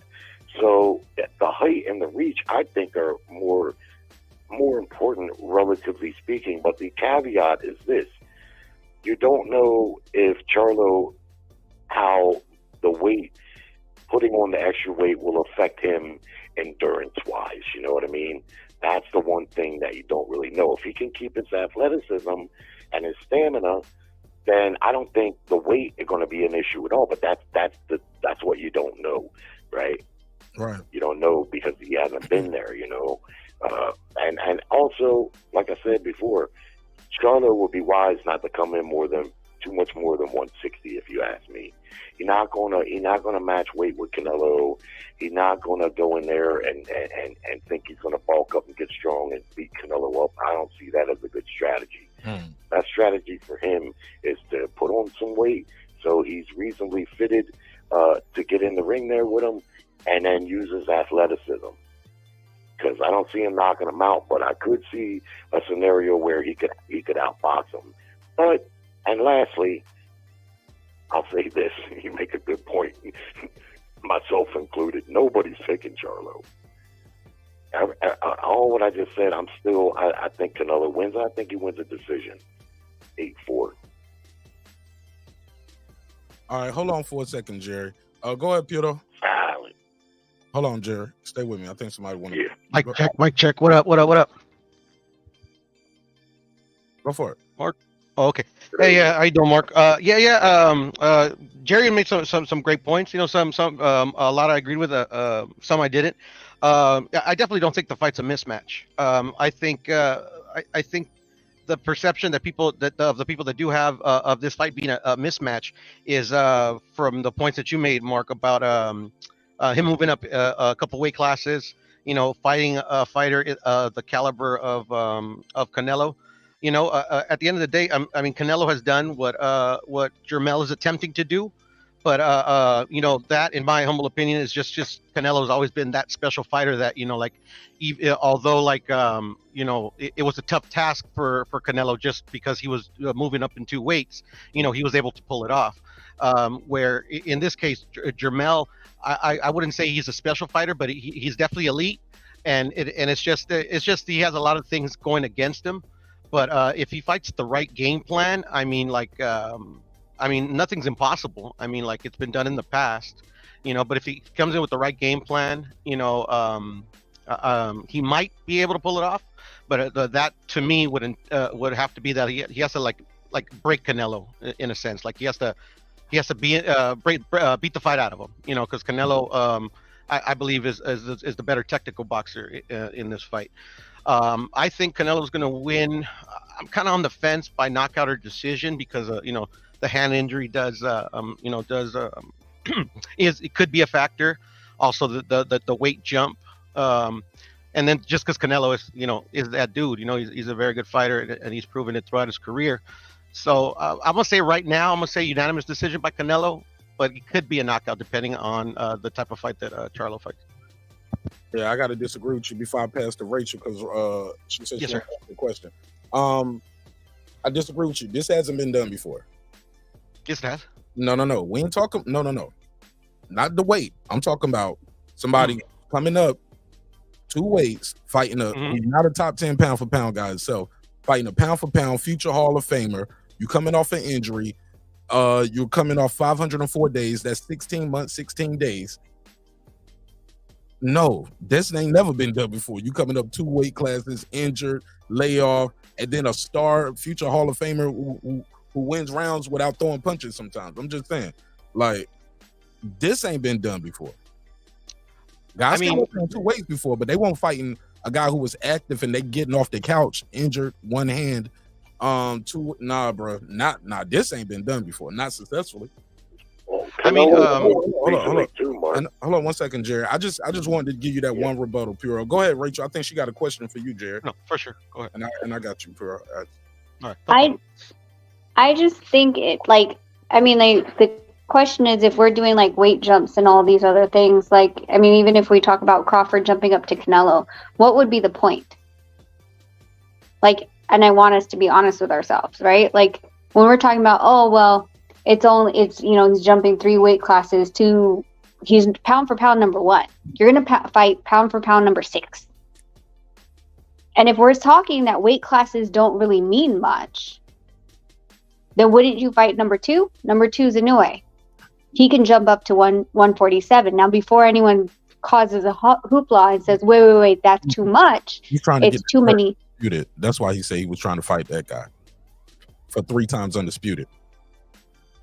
I know, but like they're saying, let's just assume number 6 guy, the number 6 guy has undisputed. That's why you're fighting him. Yeah, but what I'm saying is, okay, so one's undisputed, the other one is what they were saying is that like he's going for that, you know, solidify the pound for pound status. But the other person that could challenge him on the other side is Inoue, as allegedly we're, you know, predicting the future, that Inoue is going to be undisputed at 122. I'm not saying Crawford wouldn't go. Huh? Crawford wouldn't get 3 times undisputed fighting Inoue. True, but if we're talking about like pound for pound versus pound for pound, so the question is which way, what's his goal, right? If it's to like solidify pound for pound, it's not. Then he couldn't go either way. And it's 3 times undisputed. He's trying to fight he wants to be 3 times undisputed. That's what he said in the interview. Okay, but a lot of people argue that Inoue can't go and fight Crawford because of the weight difference. I've never heard that. It's all over. There's like no way that Inoue can jump all the way up to 147. The funny part is that same amount of weight division, not the amount of weight divisions, the amount of pounds, right? Because the smaller weight divisions have smaller increments. The bigger weight divisions have, the higher weight divisions have larger increments.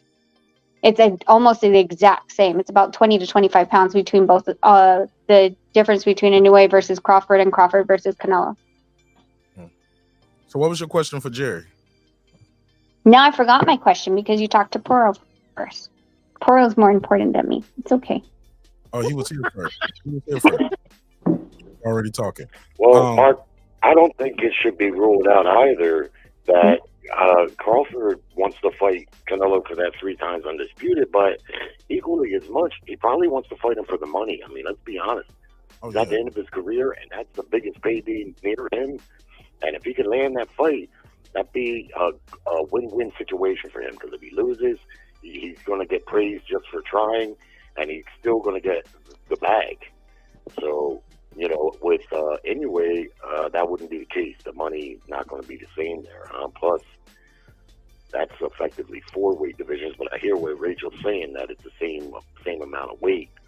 I haven't done the math on it, but I'll take your word for it. But, yeah, less prestige there. But the other thing I wanted to say is Charlo's hand injury, I don't think you should overplay that much. He's had a long time to heal that hand. And Canelo was coming off of an injury not long ago himself. So his hand should be good and healed. Canelo fought. Canelo had time to fight. Charlo hasn't fought in 16 months. You got to test that hand out, bro. It's like a basketball injury. Sure you got to get out there and play a real game. Yeah, well, that's what the training and the gym work is for. I'm sure they've tested it. And Canelo fought because he got smaller gloves in the fight, bro. Testing it in I'm sure they're not going to go in there. Yeah, I'm sure they know whether his hand is healed or not. It takes 6 weeks to heal a bone. That he's been out for a long time with that hand injury. Fighters fight with hand injuries all the time. I'm sure Rachel can attest to that. That's the life of a fighter. I don't think that injury should be played up too much, his or Canelo's, because like you said, and I agree, I don't like hearing nothing about no injuries. If you take the fight, you sign it, you train, you cash your check, you don't get to cry about an injury, because most fighters fight injured anyway. We know this.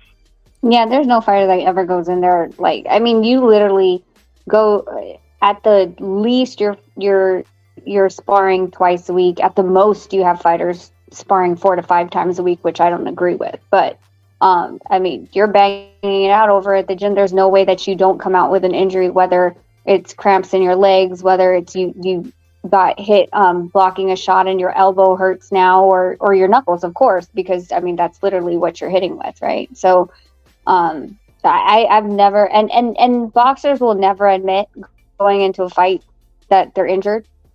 You'll hear about it after that. But then when people ask them, why didn't you perform that way? And they say it's an injury, then it's an excuse. So it's like, you can't win saying you do have an injury or saying that you don't, because either way you're just going to get killed anyway in the media. So. All right. I agree, and I think a lot of times. Oh, sorry. Yeah, go ahead, Piero. I just also wanted to just mention really quickly. We also have to remember that both of these guys are coming off of surgeries to their hand, recent surgeries to their hand. You know, Canelo's had more time to heal. You know, and Charlo's happened, I believe, in March. But they're both coming off of surgery. He had a chance to fight though.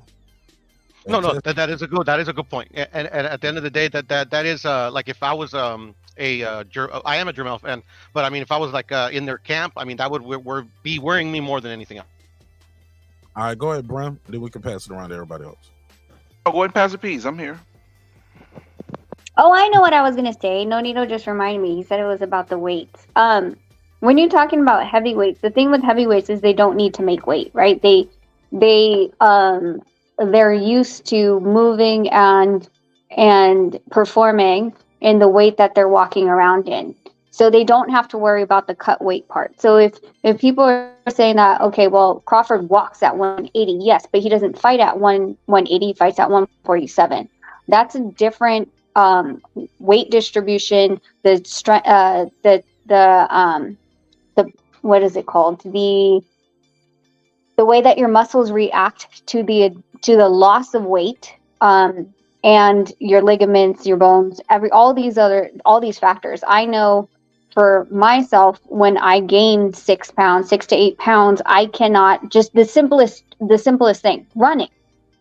When I run with 6 to 8 pounds additionally on me, it's different in my performance level in addition to my lungs than when I'm lower, when I'm at a 110 weight. And that's because my body's not used to it. So heavyweights not having a weight, any caps on their weights, or you have to be within 10 pounds of the other heavyweight. The thing is that their bodies are used to completely performing at that weight. So when you consciously decide to move up in weight, your body has to be able to perform at that weight. And when all these other guys are so used to cutting, it's different.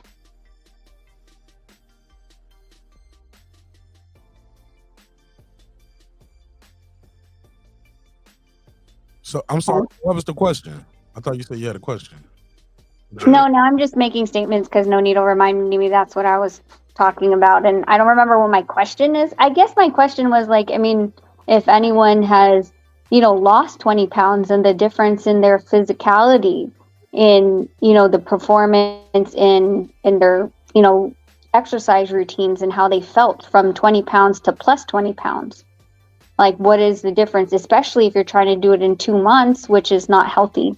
But two weight classes a huge jump. No, you said 2 weight classes is a huge jump. Even for a big guy, and I know that they are bigger and stuff like that. But because I've seen Jermall.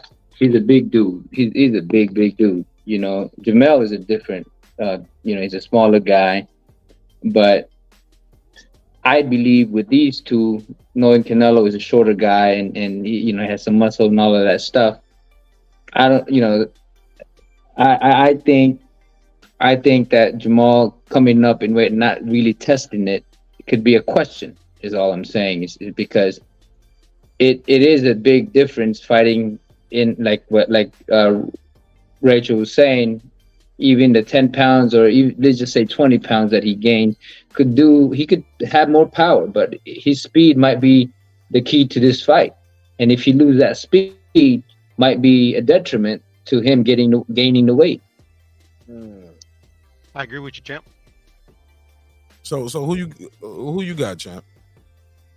I mean, when you look at, I think the best of Canelo, but I don't think he is at that mindset of being the Canelo that we've seen. And I know that people said nobody got Charlo. I got Charlo.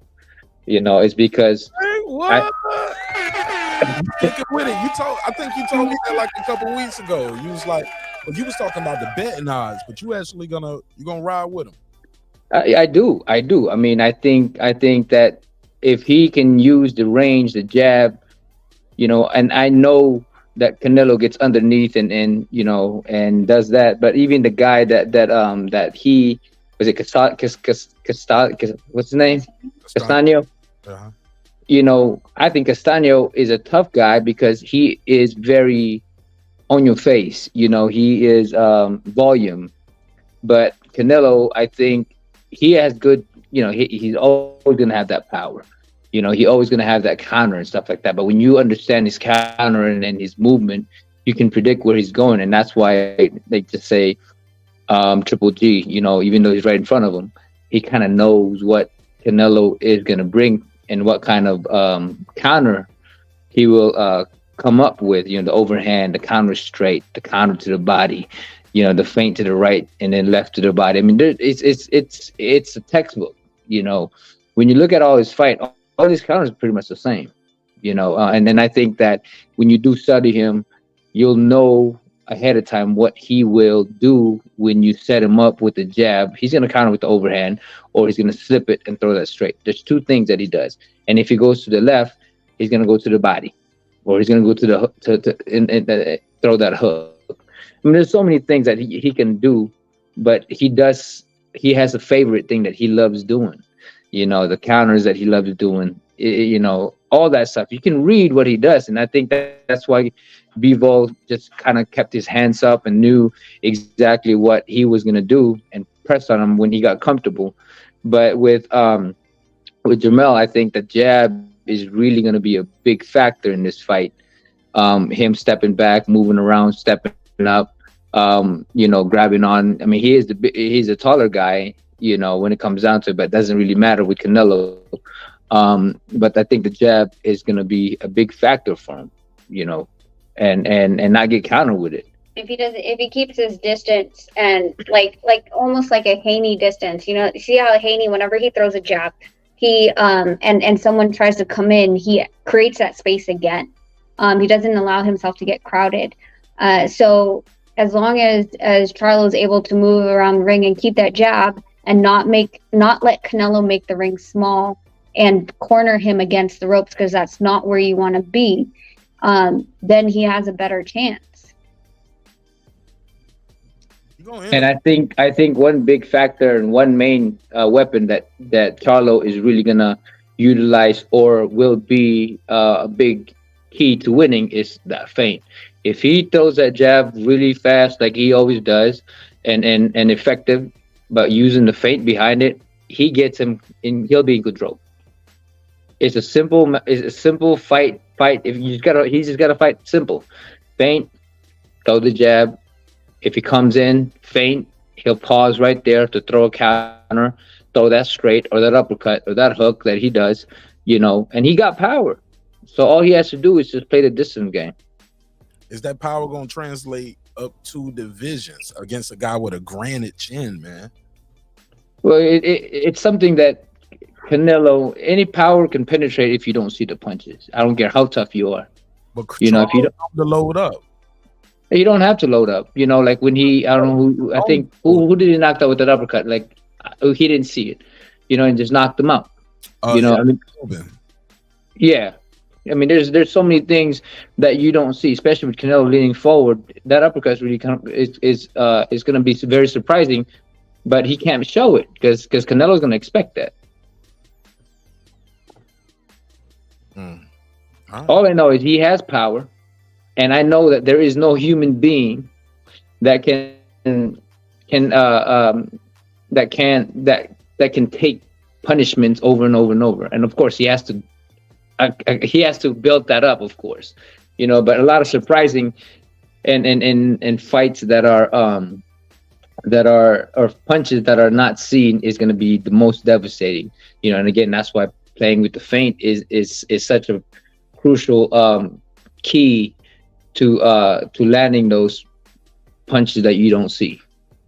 But isn't Canelo? He's gonna have to make Canelo respect him early in this fight because Canelo. 100%. But Canelo only fights one way. He's gonna move his head. He's gonna tackle that body, you know, and he's gonna try to throw those big shots. And that's why it's either go in and hold when you're inside, you know, or push them off. But keeping that jab is the test of his discipline. Canelo presses early on in the rounds, at least the first 40 to 50 seconds. Then he backs off, and then he'll try to run back again later on in the round, especially if he has you against the rope. So if you killed your gas tank in minute 1 through 2, going into the last minute, like your gas tank's done, and he sees you on your back pedal, that's when he's gonna press you and try to get you against the ropes. Do you guys think Canelo's slowing down? I think his mentality is slowing down. I think he's very comfortable. Unless this is some fight that he really takes seriously, then he's gonna be a very, very dangerous Canelo. That's you know, we got to see that. But when it really comes down to it, has he slowed down? I don't think he's slowing down. I think he's just not maybe training hard enough or taking things lightly, you know. And he even said it himself. I mean, he didn't look impressive in his last 2 fights or more. And, you know, that's something that he has to deal for himself, whether he is up for the challenge. And I think that's why he's counting all this stuff that Charlo has been saying, so that maybe he can inspire himself, maybe he can get himself, you know, riled up. You know, that's something that he has to work on his own. But if anybody, no matter how good they are, if they are not up to it mentally and you know, this just really kind of walking and dealing with the fight, then you'll never see a fighter who's a dangerous, like we've seen him, you know, in the past. I don't think he's as excited to fight Charlo as he's been excited for past opponents. I mean, I think that the deal in itself is something that, you know, with PBC is something that that kind of made him go, okay, cool, you know, I just pay me the money, whatever. I don't really give a fuck anymore. I've made my name. I'm Canelo. So it doesn't really matter what I do at this moment in time. I'm just gonna get paid. Like, who wouldn't want to take a fighter that has like you know, it's been said, I think even Jerry said it, like just been, you know, off for 16 months and 16 days, like, you know, had a surgery. It's like, hey, like, we'll give you this, sign this contract, and we'll give you this fighter. We'll take him off the shelf, I'm using air quotes, but we're going to take him off the shelf, and this will be your first fight with us. You just have to sign this deal, right? I mean, that's the thing about fighters is a comfortable man is an easy man to, you know, to topple.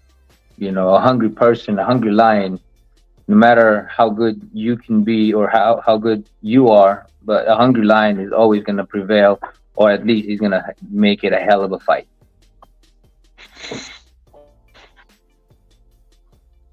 Good shit. Pass it around. Jerry, Puro, Unbiased Fan, what you guys think?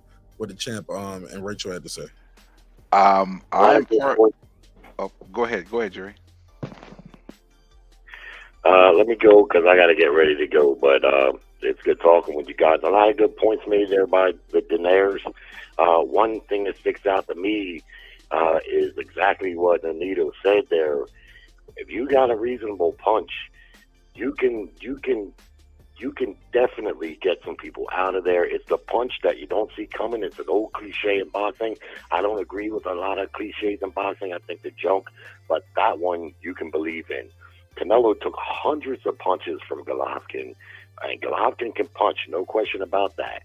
But the only time I seen him get rocked from a shot from Golovkin was in the second fight towards the end. It may even have been the last round. Golovkin caught him with a monster hook that he didn't see coming.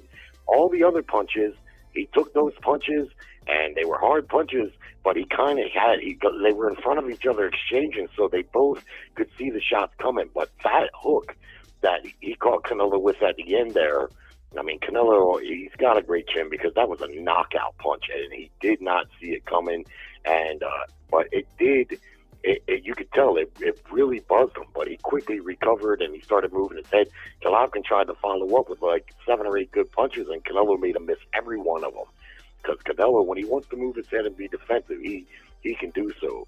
But I definitely, that point sticks out to me that, yes, definitely. So, yeah, Charlo, he's moving up, but he's still a puncher. It only takes a few pounds of pressure to knock any man out if you land in the right spot. And when you don't see it coming, and the feints, like you said, that's got to be part of his game. He's got to make Canelo use up those fast twitch muscle reserves because they wane as the fight goes on. If you're constantly being made to use those fast twitch response muscles, that reservoir starts to run out as the fight goes on and that's what those flinches will do for you. Roy Jones was a master at that. He would make guys flinch until their fast twitch muscles weren't reacting the same, and then he could take care of them. But and one other thing regarding what Rachel said about the injuries. You know, I don't like to hear fighters use that as an excuse, but I know that 9 times out of 10 they are injured. You see what I mean? They, like she said, they won't tell you before the fight. They don't want to jeopardize their payday or miss out on an opportunity. I know Andre Ward fought with a bad shoulder for a while. I believe Manny Pacquiao did too. Lots of fighters get torn up shoulders in their career, busted hands. So it's not that, you know, they're not injured. It's just, you know what? You can't use that. Well, if you take the fight, you know, because the other guy probably injured in some capacity too. Right. But anyway, good show, Mark. Appreciate you, bro. Be safe, Jerry. All right. Phone lines are open. You want to call in, voice your opinion, 404-692-1766, 404-692-1766. I give you 2 minutes on the clock. Go ahead, Brent. What was you trying to say before Jerry spoke? I was about to say that I agree with almost everything Donito said because this is why my opinion of the fight is not a mismatch, because I really think Charlo is going to look really good in the first 6 rounds. I really think he is. But my problem was why I cannot pick Charlo is because, and I've said this and I'll keep on saying it, in fight adjustments. I've watched his fights numerous times, and the one thing that really will kill Charlo in this fight with Canelo is his lack of in-fight adjustment ability. He does great job from fight to fight making adjustments, but within the fight, when that happens, that's when the fight is going to change. When Canelo does something that's going to have Charlo in a position where he's going to have to make a major adjustment, that's when the fight is going to change. But the first 6 rounds, I believe Charlo is going to be right in there, and he's going to land some really good shots. But I think the second half of the fight is going to change. Is he going to hurt him? Canelo's going to respect it.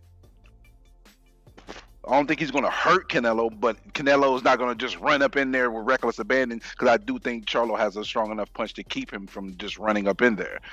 But I do personally believe that the advantage that Charlo would have, one of the major advantages he could have, he won't have, because I don't think his tank is going to be as strong as it was at 154 as it is at 168. So the one thing that Canelo does have this against him, that is his gas tank tends to wane after round 8. I don't think Charlo is going to have that same gas tank that he's had at 154. So I believe as the fight gets deeper, and then when Canelo puts him in a position where he has to make an adjustment, he's not going to be able to make the adjustment. Then both of their stamina is going to be close to the same. And then I think Canelo takes over the fight, gets a late stoppage or a unanimous decision. Damn. He lied. Y'all niggas You really ain't feeling it. You feel like this is just a complete mismatch all across the board, Mark.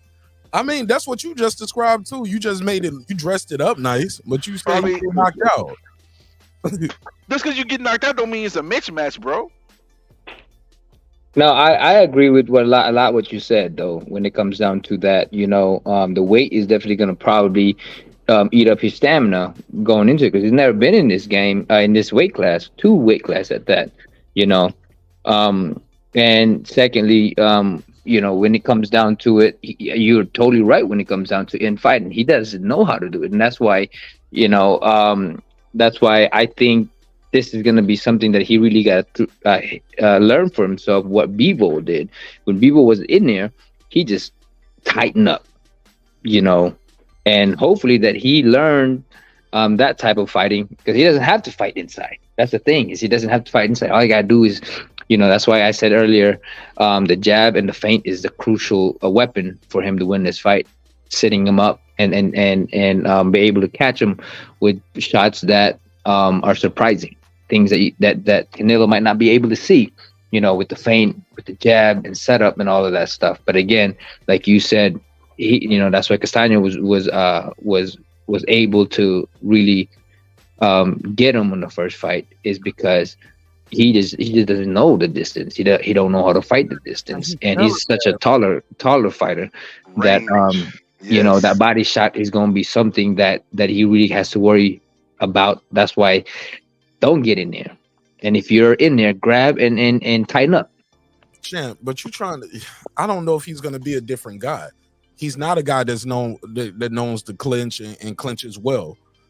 He doesn't do a lot of feints. I don't see any of those Derrick James fighters doing a lot of feints, from Spence to Frank Martin to Charlo. I don't know if they even teaching that. I don't see him clinching well. You said hit him with shots he don't see. He telegraphs a lot of shots. Well, that's the thing. That's why I said, again with Juan Guzman, he can be a lot slicker. Because I've trained with Juan, and I know how slick he is. But granted that he is a smaller guy and he is very talented, and that's the way he fight. But that's something that he has to really show up for, is the jab. And sometimes you don't see those shots because you're expecting something else. And like you said, he doesn't use that feint much or do anything. You can see the shot because he loads up on it. But there are things that people, and this is something that we have to really see, is because Jermell, he punched with you, and with Canelo, nobody punched with Canelo. That's the difference. Like with me, I punch with people, and that's why I'm so dangerous. And Jermell is the same. People don't understand that with the speed, and he can take advantage because he's faster, but he does punch with him. And a lot of fighters would just not punch with him. The only reason I would say he has to clinch or tighten up is when he is at a fighting distance or in fighting distance, But the thing about it is he punched with with fighters, and that's why he's dangerous, and that's why he's able to knock a lot of these guys out, is because he goes and he's not afraid to mix it up, and of course that can be a very dangerous thing too.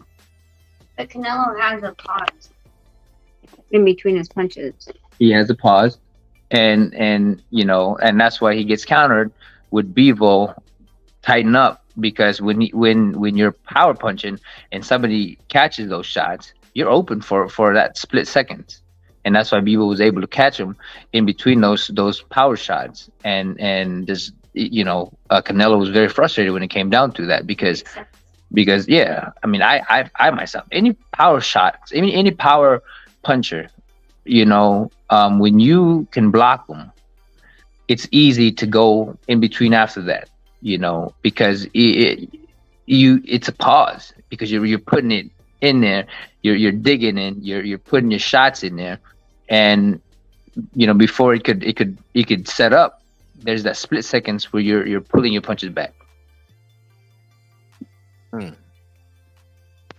Yeah, Mark, I wanted to address the point about the clinching. In this case, since Canelo is so adept at breaking clinches, I don't think if Charlo was known as to be a clincher and he knew how to do it properly, it would make a difference in this fight. Canelo don't let you clinch. Okay. No, he don't. Neither did Spence. What happened? What was that? I said neither did Spence. What do you mean? Neither did Spence what? Spence didn't let you clinch either. Or was Bud in there trying to clinch? Nah. No, he wasn't. Y'all lost me. I'm confused. No, I was confused too on that question, but yeah. I guess he said prior to that fight, Spence won't letting people clinch him neither. But in this situation, it didn't matter. Yeah. Yeah. Also, Mark. To the I think the champ was saying about like Charlo punches with you, and that nobody punches against Canelo. Or with Canelo, I think there's a reason for that. And one of the reasons that makes them really good is that they know that if they try to punch with them, especially at close quarters, Canelo. That's what I think. I think one of the intangibles that nobody talks about Canelo is that like if you punch with him and you try to counter him, he's really adept at dodging those punches, at dodging those counters. So that's why I think that might be the reason why a lot of fighters don't want to punch with him. I just think they probably risk reward type thing. And in this fight, I wouldn't recommend jermall punch with him either. What you think of that, Rachel Nonito?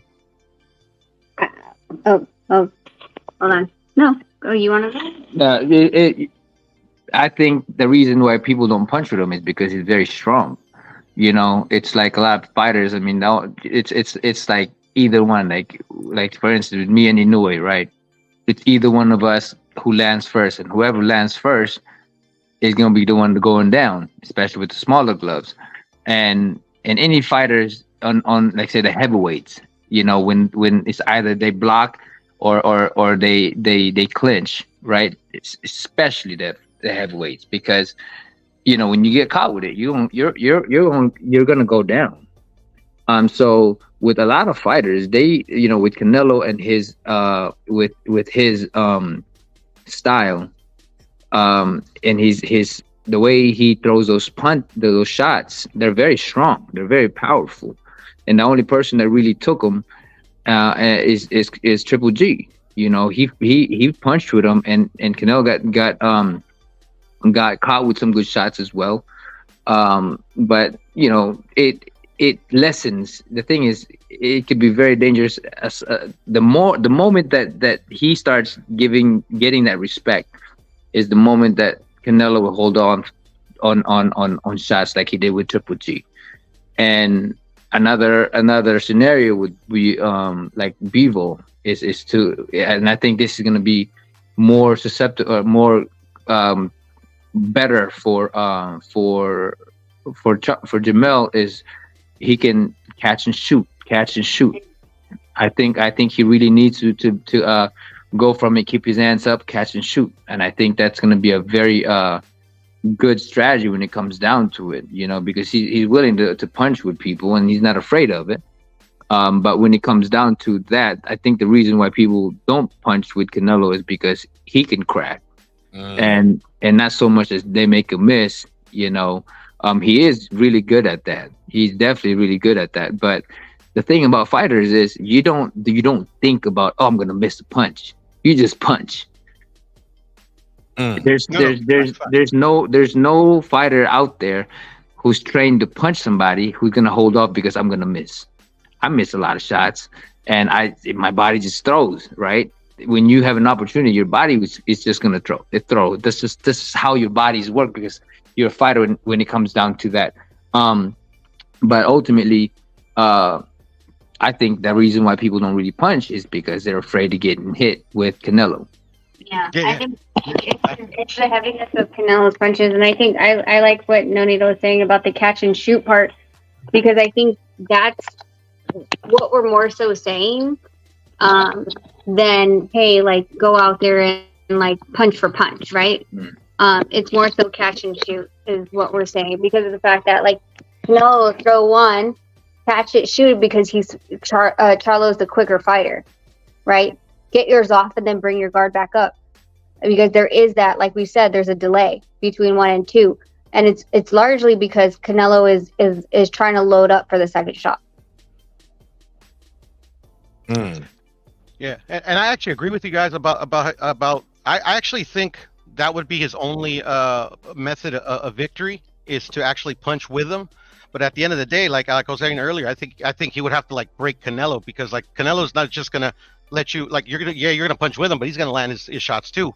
So at the end of the day, you're asking Charlo to, especially with the in my opinion, I was saying earlier in the chat, the hardest puncher he's ever faced, you're gonna have to we're gonna have to assume that Charlo's gonna take all that punishment that's coming back at him, and eventually either stop Canelo or do enough damage that he wins on points. Well, that's, I mean, like when you talk about damage, like that's the whole thing, right? Like whether it's physical or it's mental, because you see, like Canelo's been frustrated. So if you can keep him frustrated where he can't focus on the game plan that he wants to do, because he just keeps touching him and touching him, and nothing's freaking working, like that's enough, right? Like, so that's why I'm sticking to just touch him, get the hell out, like keep that same game plan, because it will frustrate him, and make sure that you're always adjusting that, like you're not sleeping on your own jab. There's a lot of boxers that like they fall in love with their jab and they're being complacent about the jab. It's still the same timing, it's still the same angle.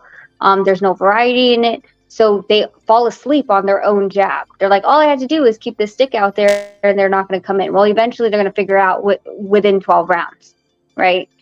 But that's more so what I'm like, I think the frustration would have to, like the mental frustration is where you have to put Canelo, where he just gets so uncomfortable of being at the end of that stick, where he makes mistakes where he reaches and he can capitalize on those.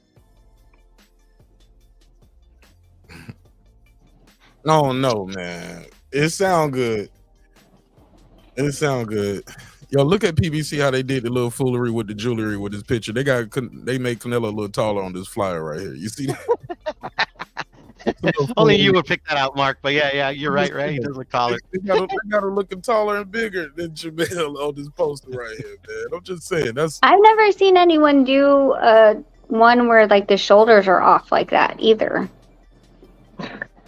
Like, why do they look like they're about to dance? Like they're literally in a dance position. Usually it's like, even though you're not a southpaw or an orthodox fighter, like you're positioned in an open stance. So this looks weird. This kind of looks like, go ahead, play your what is it called? Your 70s porn music.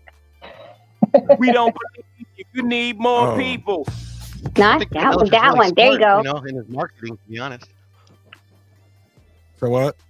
I think Canelo's really smart in his marketing, you know? Yeah. Smart dude. Image is everything type of shit, you know? Like, make me bigger in post. Right? Yeah.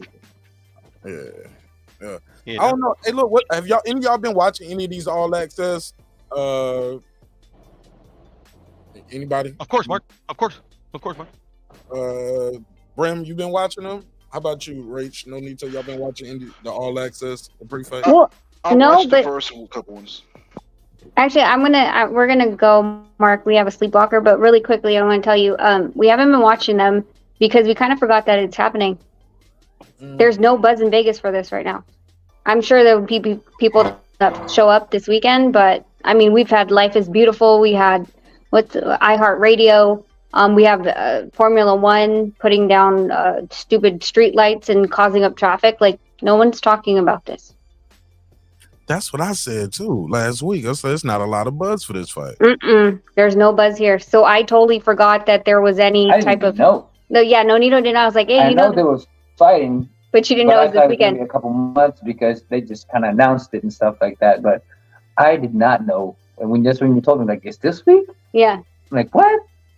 Yeah. See, no one, like, there's no one talking about it here. Y'all going to the fight? No. Hell no. It never heard of it. Are y'all gonna spend $100? You, champ, you gonna spend $100 on this pay-per-view? No comment. Yeah. I'm gonna do it 90s style with the black box.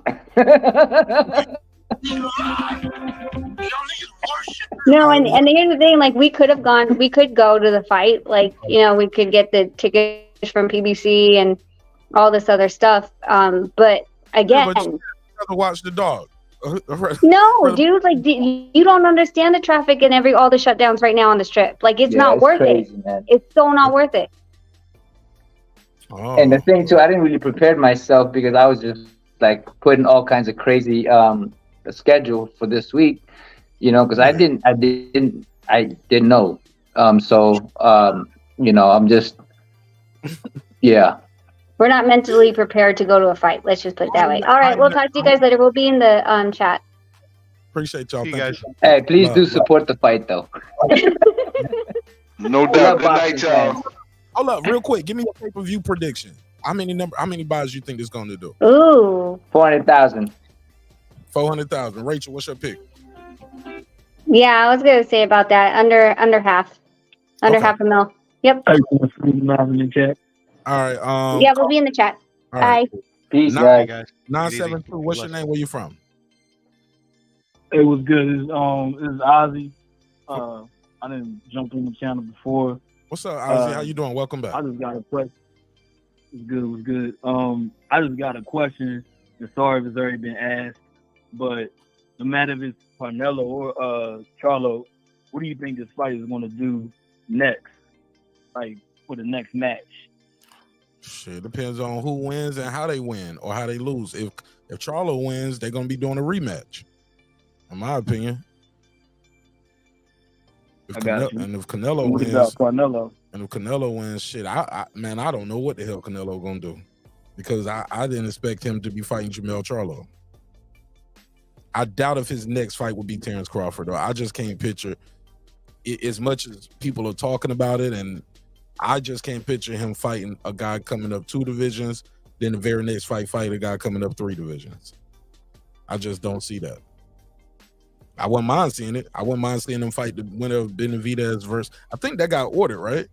Yeah, that's gonna be the next fight in my opinion. Benavidez, Andre winner. I'm cool with that. Either one of those guys fighting him. What do you think, Ozzy? I mean, I don't know. That's why I'm asking. I just came off of work. Which fight would you like to see? What would you like to see next for the guy? Yeah, I don't want to say it because everybody's gonna think I'm just saying on some bandwagon shit. But I do follow boxing. Name the name. Davis. You said who? I know everybody's gonna say that's blasphemy. Davis. Tank Davis? No, it's not. It's not on no bandwagon shit. Hold on. You want? Oh, you said Benavidez. No. I said Davis. Tank Davis. I want to see Davis. Yeah. Versus Canelo Charlo winner. Everybody gonna be like. Hold up. Versus the winner of Canelo or Charlo. Yeah.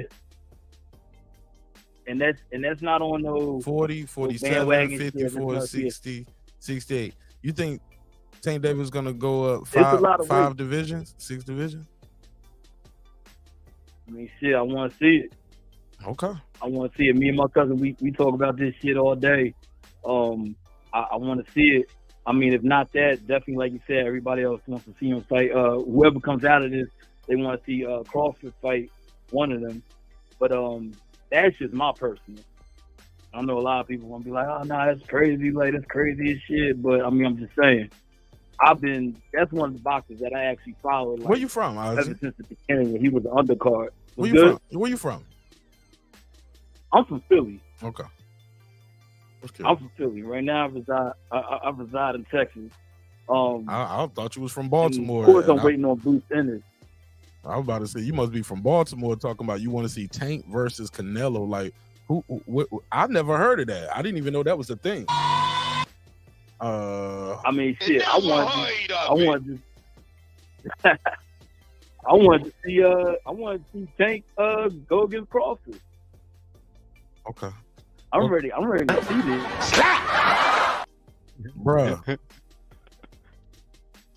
Bruh. I'm ready to see it. Bruh. I know I stand. The Bible tells us that silence is golden. Ozzy, I ain't trying to disrespect you, man, but you kind of bugging, bro.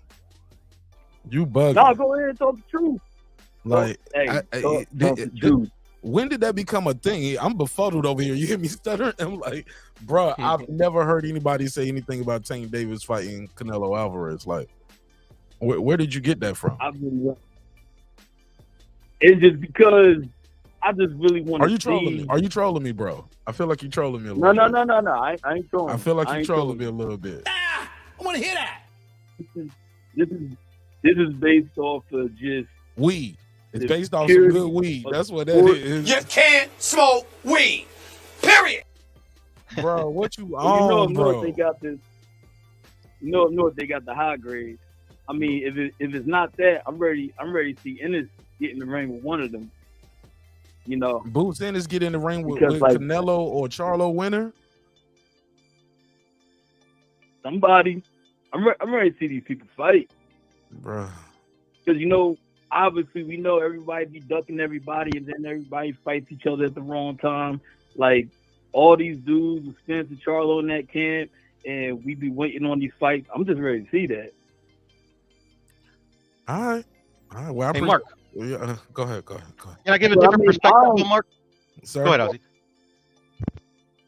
No, I'm just saying, understand, I'm not in the ring like y'all been training and shit, but I do follow the sport. I got family and friends that been in boxing. My boy, he was a Golden Glove. Ain't nothing big now. This is like years ago. But yeah, we talked about this. He was like, yeah, that shit's crazy, but it's just like, look, I'm ready to see these fights. And I get it. You know, they look, they got to train. It's a lot. You got to get these matches up. But I'm ready to see these fights. Because to me, this should be a big fight. So everybody like, yo, I'm forgetting this. Like, I haven't heard of it. I've been waiting on this shit for 3 months when they announced it. You've been waiting for Tank to fight the winner of Canelo Charlo. No. I've been waiting.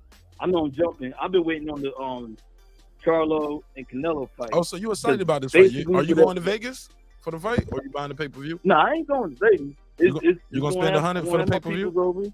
You gonna spend $100 on the pay-per-view? I ain't going to discuss that allegedly, but you It's know, all I good. got. Oh no, I got my link. Okay, my link. fair enough. So So you know, you're once I excited get about my this link, fight, but you ain't gonna I'm buy watch it that though. fight. I brought fights in the past. That don't count, man. He said that don't count. Yeah, that's like telling your That wife don't I was. count. That's like telling your wife I was faithful to you when we first got married. I'm cheating now though.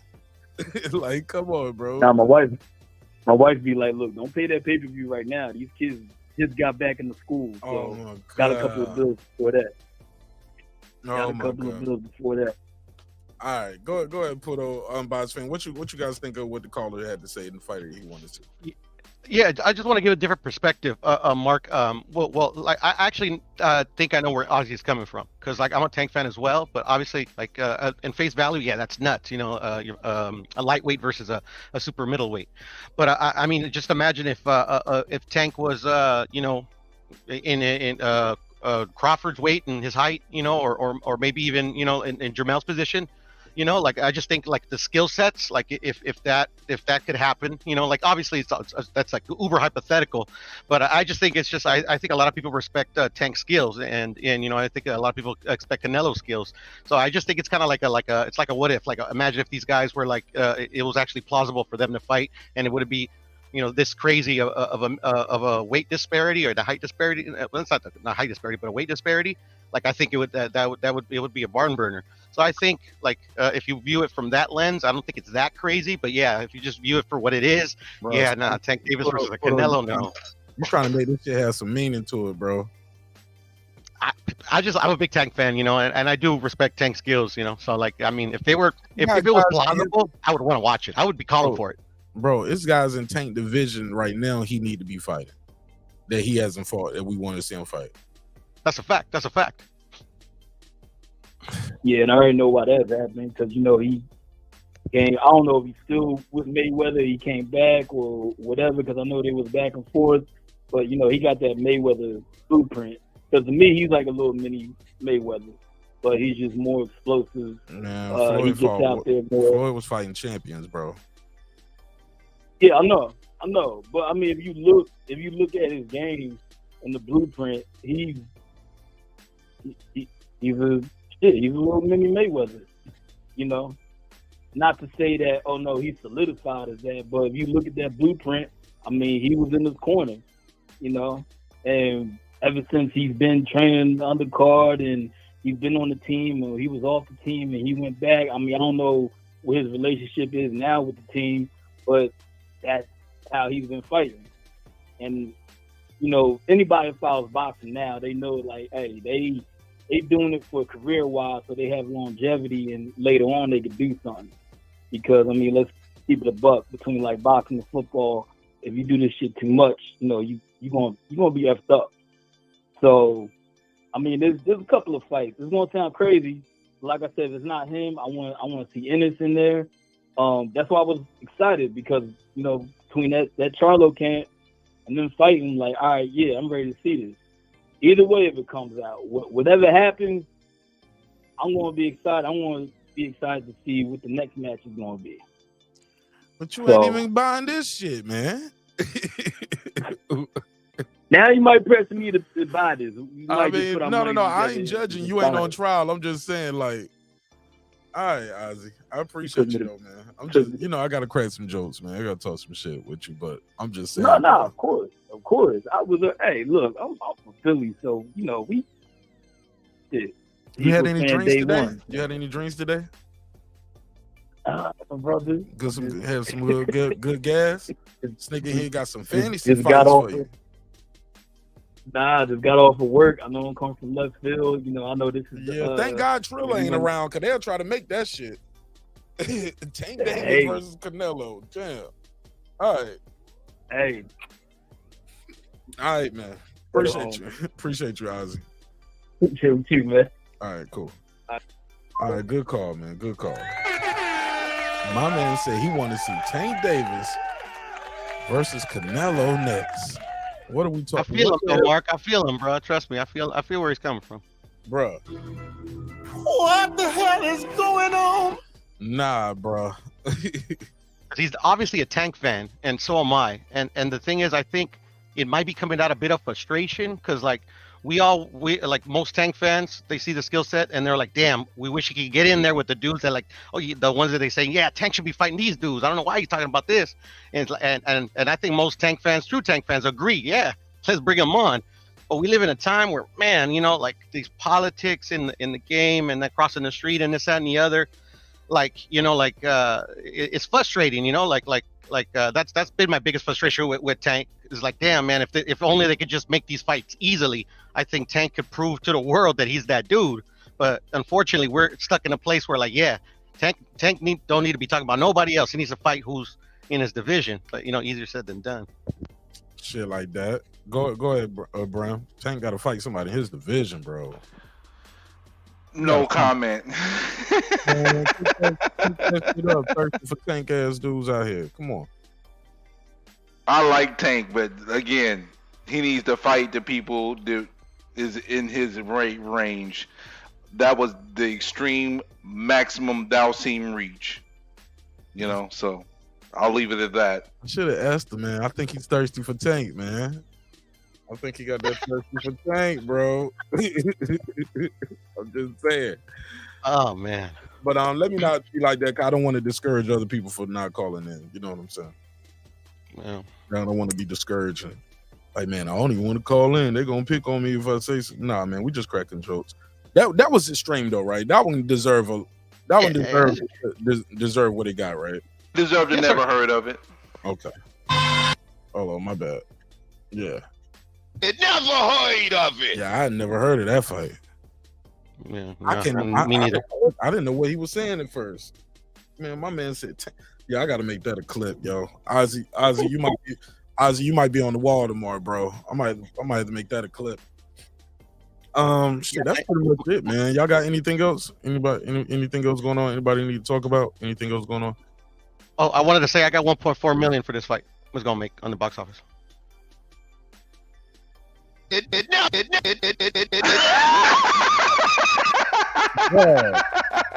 What up? Yes, sir. Y'all need to worship him. Stop lying, bro. No, I believe so. I believe so. At the end of the day, what Stop it. What happened? No, like, man. That's my prediction. Mark, Guess what? I thought I was out. They pulled me back in. You and this damn if I get this right, Mark, this will be the third in a row I got right on pay-per-view buys. Third in a row. I got Tank and Ryan right. I got Errol and Bud right. if I get this one right, bro, I don't know, man. You know, I think I'm gonna have to be laughing at you. I'm gonna have to laugh at Brim, bro. No. Tank and Bud, you jumped out there with $1 million with me, bro. I remember that. I did. I could have sworn I said 700,000, brother. No, you went with me on that. I was like, he said $1 million more. I was like, yes, Porto, come with me. Jump off this ledge with me. Yeah, bro. Fair enough, but I do remember saying 700,000 as well. But if my final answer was 1 million, I'll give you that. But at the end of the day, I just think obviously you guys don't think this, but I actually think this is a fight that fans want.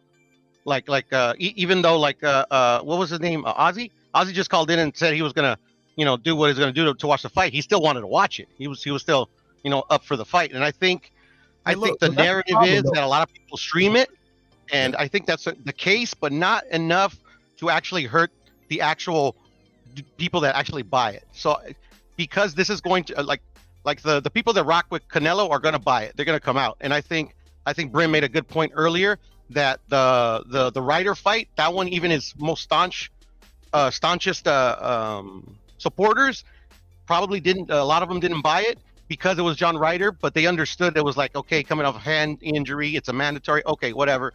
I'll just watch the next one if he gives me, a good opponent. And I think this fight is people have been asking for both Charlos, by the way, for a long time. It's just Charlo went one way, Canelo went another. Yeah, but that was back when when Canelo was, more in their range and weight. And I'm just saying, Puro. Yeah, no, I understand you, but at the end of the day, bro, people know that this is not a mismatch, Mark. Bro, nothing about this fight smells like 1.4 million buys. What are you talking about, bro? It does to me, brother. It does to me because of the narratives. One, because people have been saying he's been ducking both Charlos since the Charlos were even a viable opponent for Canelo. I don't know, man. Watch, it's gonna all add up, and y'all gonna be in some crow. But if not, like always, if I'm wrong, I eat my crow. 1.4 million buys for Puro. Correct, I remember. The reason I picked 1.4 for Tank and Ryan, I was watching the lead up and the workouts, and I saw how many people watched those fights. They didn't get up to those numbers, but they were very similar numbers. I mean, the Canelo workout was averaged 50,000 viewers. That's free. No, I understand, but I mean that's kind of where I got this. That's where I got my mind, man. I got to get all the information. Mark. At the end of the day, I know that Jermell has not traditionally been a pay-per-view draw. But I mean, let's face it. Like, he hasn't fought anybody worthy of a pay-per-view, and they stack in this card well. I don't know. I think even if it doesn't sell that much, they're doing everything in their power to make sure it's a stack. Barrios versus Ugas is stack. It's the weakest of the cards, but the other ones are very good. Are very good matchups. Man. Okay. I mean, if I get it right, what am I going to get? A cookie? At the end of the day, it's just my prediction. Yeah. I'm just disagreeing about this stat. I know. Card. I'll get bro. Card. Now, I like Ramos. A lot, but he's not. Lubin a lot. I like Lubin and Ramos. I like both of those guys a lot, but they're not. That's for hardcore fans. People in boxing know who these guys are. Mm-hmm. But this is not like a. I don't know. I don't see 1.4 million buys off this shit, Puro. I don't think there's that much fanfare around it. There's no hype around it like that. They right there in Vegas. They said it's not booming like that. But go ahead. I ain't mean to cut you off. Yeah. No, one more point. No, I cut you off, Mark. At the end of the day, I felt the same way, and people were also saying this about the Tank and Ryan fight. And there it is. Say what? People were saying that, people said that they didn't have they had the same feeling for the Tank and Ryan fight, that they felt like it wasn't being promoted well. That the only promotion was being done on YouTube. They was hyping, and that's why I went by the YouTube numbers. I'm sorry. Those guys was talking shit in those press conferences. That shit was going numbers. People had been asking for that fight for years. Yeah, but they were talking shit because their fan bases expect that from them. People don't expect shit talking from Canelo. What you mean? You're a horrible fighter. Get the fuck out of here. You want payday? That was after the fight, Mark. That was after the fight. No, but Canelo's been talking shit though, and he won't to that fighter. Yeah, but he doesn't like it. It does like he doesn't he What doesn't about go out of Charlo his way then? to talk shit. Well, He what about responds. Charlo then? What about Charlo Well, then? the Charlos talk shit all the time, but in relation to this fight, they've always shown Canelo respect. So at the end of the day, I believe the fan is turned off by disingenuous people. I believe Jermell is just being genuine in relation to the promotion of this fight. I think if he would be talking shit where he never talked shit before, I think people would be like, oh, he's just capping, and it'll probably turn him off. Man, nah, he was the one calling out Canelo before this. He was like, man, that guy can't beat me. This was right after the John Ryder fight. He was like, undisputed versus undisputed could be a big thing in boxing. Like, he said, man, I'll beat his ass. That guy can't. He was talking that shit. That was just in May. Now he gets the fight and he's quiet. This is your stack undercard right here too. Elijah Garcia versus Armando Resendez. Ugas, five loss Ugas versus Barrios. And Jesus Ramos Jr. I love him, but don't nobody know who he is. Versus Erison Lubin, who pretty much is getting his last chance at a title run right now. This show stacked undercard. Come on, bro. It's some names that you know. It is. There's some names that you know. It's not like your Ugas just came off a beating a year ago. He's coming off. And I agree. Got a beat, destroyed. Yeah. And that's because he sucks. So that's because he sucks. And I agree with you with that fight.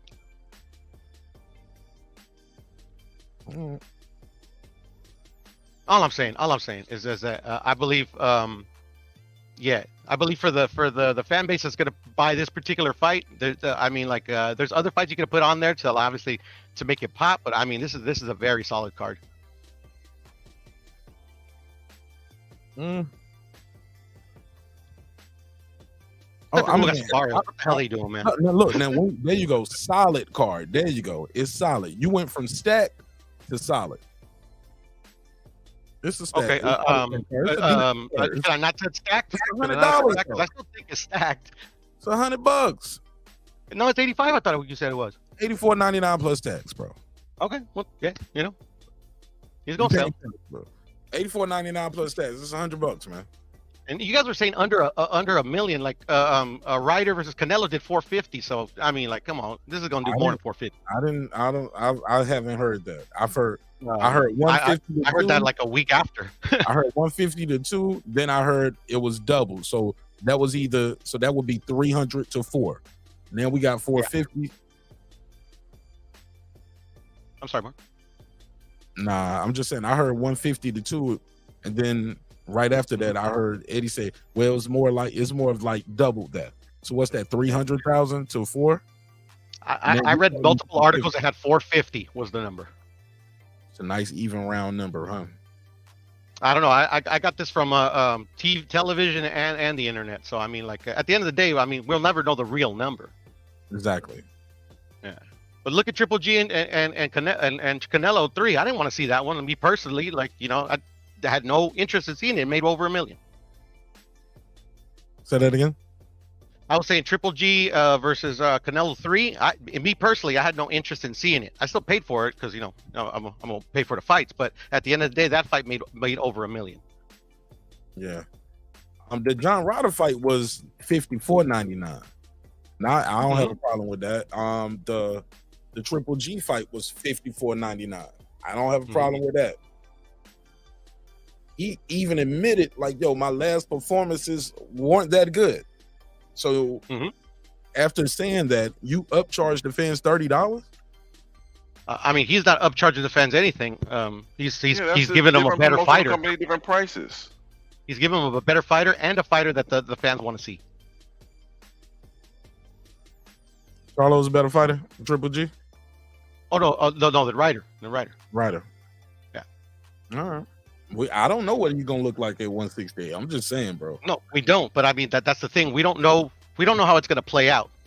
All the fighters can do is try to give them the best available opponent, and usually an opponent that some perceive that Canelo has ducked, and some in the past and still to this day want to see. So at the end of the day, I think they're doing the best they can with the available opponents available to them. Somebody said Lubin versus Ramos. Who y'all got? I got Ramos. You're Ramos. Jesus Ramos is nice, bro. He's nice. He is very nice. He's nice, and he big as fuck in that ring, bro. At 154. Where's And his title shot? Where's Ramos' title shot? He beat up Mendoza already. He gets a title shot. Ain't They right. doing a this for the WBC title eliminator. This is WBC super welterweight title eliminator. So No, I'm just saying that like Ramos already beat Mendoza, but Mendoza gets the shot. That's all I'm saying. yeah, that's crazy. But I don't think he's in the WBC. Mendoza's in the WBO. No, I understand. You know, it's politics. I know. Yeah, you got to I'm be in just the right. speaking out loud. Speaking out loud. Yeah, you got to be in the right shit. No, Mendoza's in the WBA, isn't he? Or the WBC, one of the two. Because remember, he's fighting Tim Tszyu for the WBO. Like I said. Yeah, but he's the interim WBA. He's the interim WBA. No, he got that. You know what? Yeah, because he beat up. That was the WBC. When The WBC, I know it was one of the WBAs, WBA or WBC was one of those two. Yeah, he got the interim WBC. Yeah. I know I hope Mendoza wins and then he gives him the rematch. Mendoza's getting knocked out. What? Sue's kind of overrated a little bit, but he's a good fighter. Sue was knocking him out, man. Oh man. Now I like that fight. I'm excited about that fight. I am too. I know they both coming to throw some hands. You said so. One of y'all got. Who got Mendoza? One of y'all? Nah, I don't have a pick. I just hope Mendoza wins. He does have power. Sue is I believe just being a bit overhyped because of what he did to Harrison. What's his name? Harrison. You know, which was a good win. Don't get me wrong. Like I said, like he beat Harrison. Doesn't matter what I think if he was like maybe shot or maybe a little long in the tooth. It still would have gave me a better quality win exactly. Better chance versus Jermell, but I think still Jermell would beat the ever living shit out of Zoo. And the way he beat him too, he dominated every facet of that shit. Exactly. And then the other guy, the guy that Spence beat a while back. I mean, that one I can't really rate that win because it was just one really good shot and it was over. Ocampo.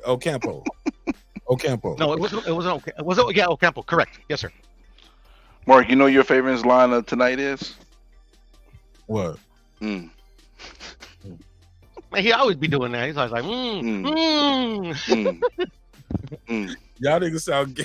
That shit sound gay. It does. That's why I stopped. I'm about to get off the phone with y'all, man. There's 3 niggas up here saying on the phone. Hey, there's a YouTuber that does that like that's like his. You talking about we just doing the Frank Martin right now. Give a little What the you hell? making videos like things that make you go Oh man. We doing the Frank Martin, bro. Yo, I couldn't even watch that interview, man. I saw some clips of it. How bad was it? I heard it was bad. Man, listen, they was just pandering. They wasn't asking him no real question. They was doing softballs like crazy. It's expected though. I mean, they are part of the Wakandas, or the word they use. Yeah, you know. So this is the same crew that blocked me because I told them they have bad takes, and I said I would never unfollow you because I enjoy watching your bad takes. So you can block me. He has bad takes, but I hope he doesn't block me. I like those ladies, man. I don't but I just couldn't watch the interview because for one I was busy. I was out of town. I was in New Orleans when they dropped it, but then I eating alligator nuggets. Yeah, I ate some alligator for the first time, man. Ate alligator in New Orleans this weekend. And it was straight. But when I saw all the reactions to it, I was just watching those clips that was going around and seeing Frank's reactions. But I heard the interview, like you said, it was a little too nice. You know what I'm saying? They didn't give him no pushback on that. But shit, I wish him nothing but the best though, man. Congrats to him for securing the interview. But yeah, man, I heard he made himself look even worse. A little bit of Yeah. I was wrong. A little bit of Did you see the remix they did? They did the Nelly's Hiding Here remix with Frank Martin. No. Yes. A little bit of they did the remix. No. To be honest, Mark, I made a little rule recently about I'm actually not going to take anything that fighters say on YouTube interviews except for select exceptions too seriously, bro. Because I don't know, I just Yeah, like if it's Joel doing the interview, then yeah, you know. If it's who? Joel. Oh, okay. That's Yeah, the because middle. he came in Mauricio Suleiman crucial, like About what? About Jermall? just about how they operate. You know, how they not following their same rules. They make rules just to break them. You know.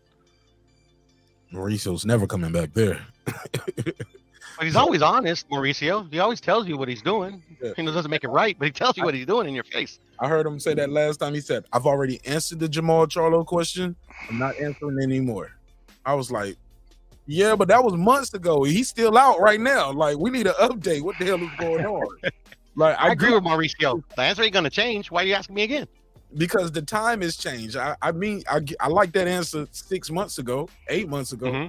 But I'm gonna lie, when I saw him and Jermall Charlo embrace each other at that damn Spence Crawford fight, it was backstage. It was backstage though. It was like, so there was no media members there, really. You know what I'm saying? Except for a couple of us. You know what I'm saying?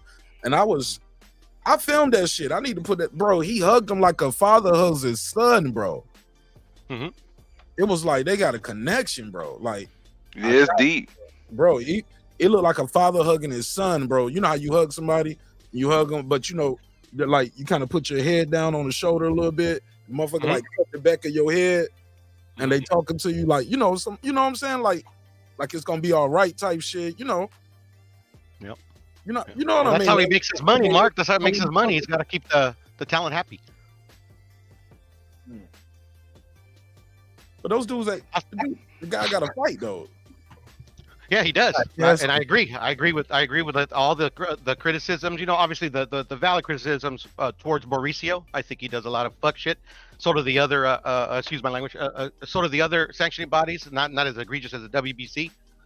But man, you know, they slipped that envelope, bro. I bet you if you analyze that video, you'll see the little envelope going in there in the hug. Allegedly, maybe, possibly. We can't say anything. Listen, it's Manila. Just remember, it's Manila. Yeah, man. Allegedly. A Manila envelope. Yeah, man. So Frank Martin is definitely not fighting nobody that we want to see him fight. He's not fighting Tank. We was wrong. We was hoping. Gave him. Oh no, it's not. It's a false rumor.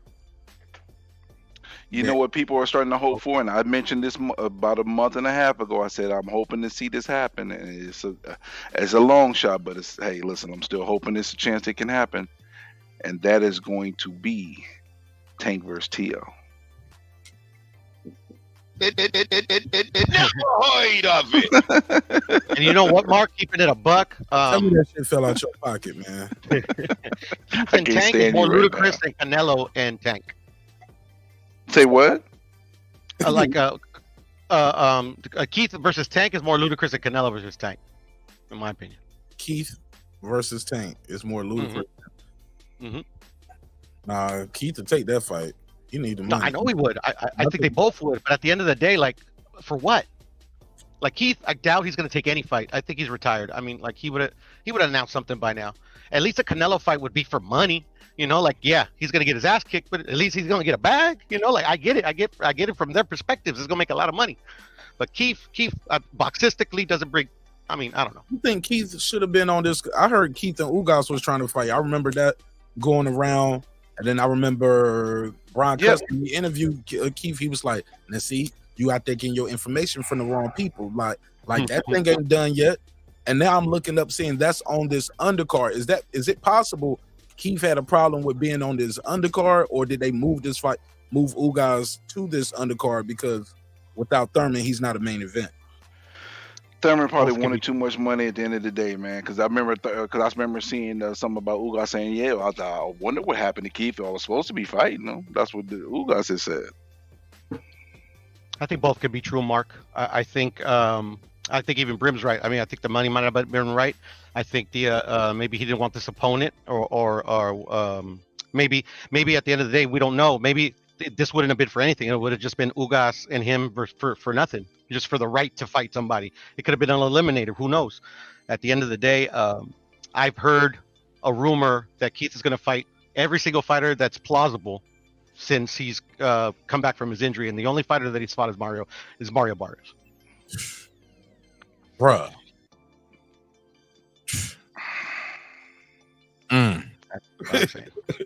Mario Barrios. Yes, sir. The GOAT. It went 12 rounds with Mario Barrios. I got hurt to the body. I was tender before I got touched. That's what he said. I was tender to the body tonight before I got touched. Fuck out of here. Tender love. The Elephant Man. Yeah, bro. He shifted Barrios' face, broke his nose all the way up. But shit, that's it for me, man. Y'all got anything else on this one, man, before I close it out? No, sir. No, sir. I appreciate you as always. Hold it down, POP status. POP, hold it down. I'm legally blind. Yeah, man. But shout out to one more thing, actually, Mark. I'm sorry to cut you off. So what, bro? You got one more thing? Yeah. I asked you in the members only yesterday, but you were closing it out. How was New Orleans? I was gonna ask you, like, was it cool? You had a good time or what? It's New Orleans, bro. Oh yeah, I never been. That's why. It's like, so I'm like, I don't know what you mean by that. It's New Orleans.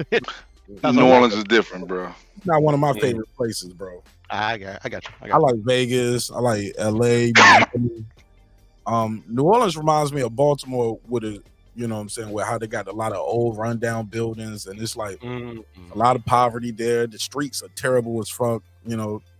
You know, a lot of like there's a lot of poverty there. And being on Bourbon Street, I learned a couple things about New Orleans too. First of all, they don't give a fuck. I mean, like it was, those kids was out there still playing them buckets at like 1 a.m. I'm like, yo, where is child services? Take these kids home. The kids out there beating the drum buckets. They're probably hungry, Mark. Nigga, go rob something then. Shit, go rob this pizza. Can't relate personally, but you know, actually can relate for my family. You know, these kids out in Mexico working because they hungry. So maybe they hungry. Yeah, man. It was like, but these kids are kids. Like they could be in danger. No, I agree. That's how it is in Mexico. In a lot of places. Kids look like about no older than like 7-8 years old, bro. Hey, babies out there. Yep, same in Mexico. They fucking juggling, cleaning windshields. You know, you get what I'm saying? That's why I was asking. Like, maybe they hungry. Yeah, expensive as fuck for the boys. They overcharge you for everything, especially you right near that strip. $50 a day to leave your car there for parking. Like it was just. Oh wow.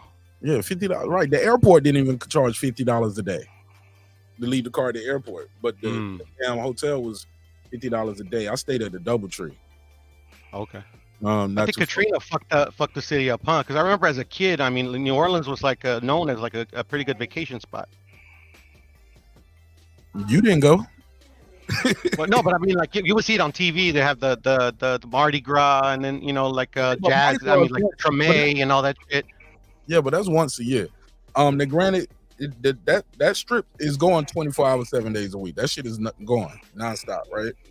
But and it's pretty much just a long ass strip. But it's what you doing, bro? Sorry about that. I'm just focused on something. I was breathing. I'm sorry. Sorry about that. Nigga looking at porn at the job. You wilding, hard body. You know, you gotta stop the madness. I'm looking at that porn on that work computer. They're gonna trace it back to your ass. If you don't hush your mouth.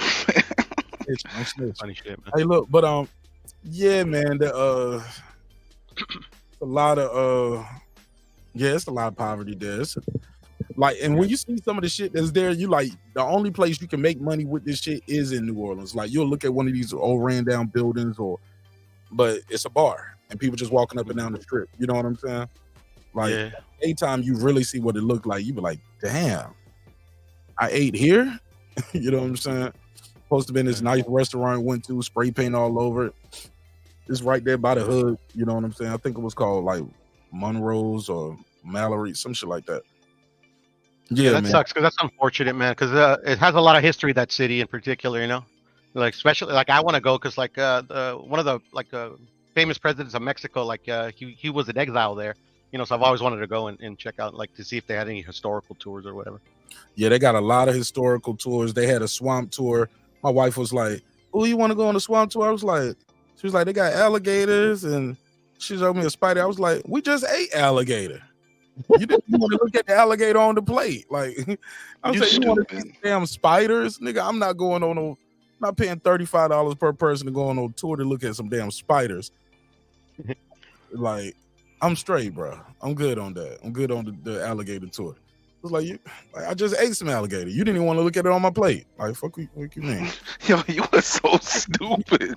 Yo, you were so dumb. Like, that nigga might smell his cousin on my breath or some shit. I can't be out there trying to Yo, alligator. what is wrong with you, Like, man? hey, that smell like me was He might smell his cousin on my breath. I'm done with you, man. You never How was heard Magic of City? it. Yeah. How was Magic City? Magic City in Atlanta, the strip club. Oh no, that's in Atlanta, huh? I could have sworn there was. Yeah, I fucked that one up. Never mind. I was trying to make a joke. Yeah, but I did try gumbo for the Yeah. first time down there. Yeah, I ate some of that New Orleans gumbo. Oh, ooh, sounds delicious. 2 man. words. Overrated. You think? Nigga, overrated. You must have ate it at the wrong place, bro. I You must ate have got it it from the at wrong. I ate it No, at- you get it from the right place. It's rated properly. I have neighbors since a kid that's from Baton Rouge, bro, and I've had their gumbo, and so I would think from over there would be like even better. I know what some stretched out shit tastes like, bro. I grew up in the projects, nigga. I know what some stretched out shit tastes like. They added that flour in that water, whipped up that flour and water. Don't stretch that damn gumbo out a couple more days, man. That's overrated. He said they stretched the gumbo out with using used gumbo. You stupid. You went to the wrong place, bro. Eric, the wrong place was New Orleans, nigga. Like the drink was watered down. Like it was. He took the wrong. I'm not going back, man. I'm not going back. He said the wrong. He said the wrong place was New Orleans. Good Going back to grief. New Orleans unless I gotta go back. Like you having a fight there. Like I might go back. Like if Regis the program next time he fight at the crib, I might go to New Orleans for that shit. Or like, but I go. I gotta be there for somebody's birthdays. It got to be a reason I'm there for somebody else. Like, but like, hey man, I want to go to New Orleans this weekend, nigga. Never heard of it. Fuck outta here. Yeah. Sounds like they're fucking up, though, man. Rats, Shit. rats down there. Them New Orleans rats are different, yo. That's Them crazy. ones- Bro, Nah, they in New York though, bro. You they want to see? rolling blunts on Bourbon Street. Them big ass rats in New Orleans, bro. Like Why you're not you so usually you see the rats see you and they take off running. Mhm. Man, these rats in New Orleans come and you start doing tricks and shit. They start stacking up on each other like cheerleaders doing a pyramid. Motherfucker rolling a blunt, start playing the drums. Poop, poop, poop, poop, poop, poop. They Yeah, must be man. related to New York's. Man. Yeah, because I think Brim was the one, or maybe YB. Somebody told me that like New York rats will attack you. Yeah, they Bro, come them- get the food right your hand. Like, give me that shit. They That's agree. crazy shit, bro. I seen a New York rat the size of a cat before, bro. Wow. Yes, bro. And that's how the New Orleans rats are too. They motherfuckers look like armadillos or some shit. Like little chihuahuas run around there. Hey, look, then you don't see them no more. But you smell something good and delicious. Man, it might, I can't believe I ate them alligator bites. It might have been rat bites, nigga. Congratulations to me, nigga. I ate some rat bites. Oh man. Why you gotta be so stupid? Why you gotta be so stupid? Which is why. Hey, people eat rat. People eat rat. I don't know if in New Orleans, but God, people do eat rat in other places of the New world. Orleans was the cookies at the DoubleTree, nigga. Them chocolate chip walnuts. The best thing was the cookies. They have the same over here in Cali at the Double Trees as well, Mark. So I know what you're talking about. I'm done with you, man. Nah, I ate at Willie's Fried Chicken. Willie's the best thing was Willie's the Daiquiri and cookies. Fried Chicken. I ate there too. He said the best thing was the cookies. At the DoubleTree, nigga. Them chocolate chip walnuts, them shits be warm too. Like Spence say, it's warm. You get fired. Why you so ignorant, man? Why are you Mark's so gonna lose his job at ignorant? the tourism board in New Orleans, bro. Bro, I love my fans and supporters out there from New Orleans, but man, I'm never doing a meet and greet at New Orleans. You should have asked somebody where to go eat because you obviously went to the wrong place. Man, I was eating everywhere, man. I was there for a little business, little pleasure. You know, I had a guide. We ate at You said you had a guy. Whoa, pause. I had a guide. Oh, okay. A guide. Man, what the hell is going on, bro? What are you talking about? It sounded like you said I got a guy. Like I'm like, what? You want me to make a pause? So No, bad. I don't want you to. I just Nah, thought I heard something different. I'm sorry. I just Nah, son, you know what you heard. Nah, I didn't. That's why I did what I did. I You wouldn't had a just do that. guy. Hold up, pal. Nah, nigga. I had a guy. I had a driver. I had a tour guide. Somebody who knew their way around. Somebody said wrong place, wrong type, Mark. The red tomato. Yeah, see, I didn't like that brown. I didn't like the one that looked like mud water. It was all brown, the brown with the brown and white. Yeah, I didn't like the brown. I should have got the one with the tomato base. What you say? Rocks with crab, shrimp, crab legs, clam, crawfish. I never ate crawfish in my life. I think it's pronounced roux. Roux. What I say? Rocks. I'm crazy. I said rocks. Tomato based rocks. You didn't say it like I did, like with the emphasis on the X, but you kind of, yeah, it was something similar. That sounds like a 5-star crackhead chef right there. Got some tomato based rocks for y'all niggas. Oh man, that's some shit, man. Smoke these. You're gonna be high and hungry. I wish I had a shrimp po' boy right now, though. I'll tell you what. Yeah, man, that shrimp po' boy is overrated. You ate at the wrong places, bro. You did too, right? The wrong places, bro. Now look, I had some boom boom shrimp. Now that shit was fire. I think I put a video up of that. That boom boom shrimp was good. But that little po' boy, man, niggas be putting too much salt on them shit. Place would be salty as that, bro. I even tried. I guess they do this like a roast beef po' boy. They need to stop calling it po' boys. Need just call it a sandwich, man. It's just a roast beef po' boy. No, thank you. Man, I never tried it, but that was one of the things they had there. It was a thing everybody was getting. It sounded, a soup sandwich, nigga. Like it's running as hell, soggy as fuck. Nigga, I ended up eating the rest of. I ate like I ate like one bite. Were the beignets good at least? Huh? Were the beignets good at least? The beignets, do you know what that is? Yeah. I don't fuck with those. I ate that the first time. I tried that the first time I went to the soup sandwich. Overrated donuts, man. I don't know. I like it. Yo, I can't get over this.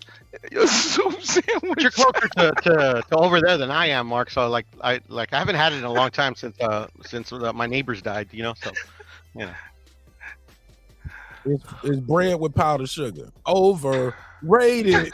Some fried donuts are. That's what donuts are. Regular donuts are that.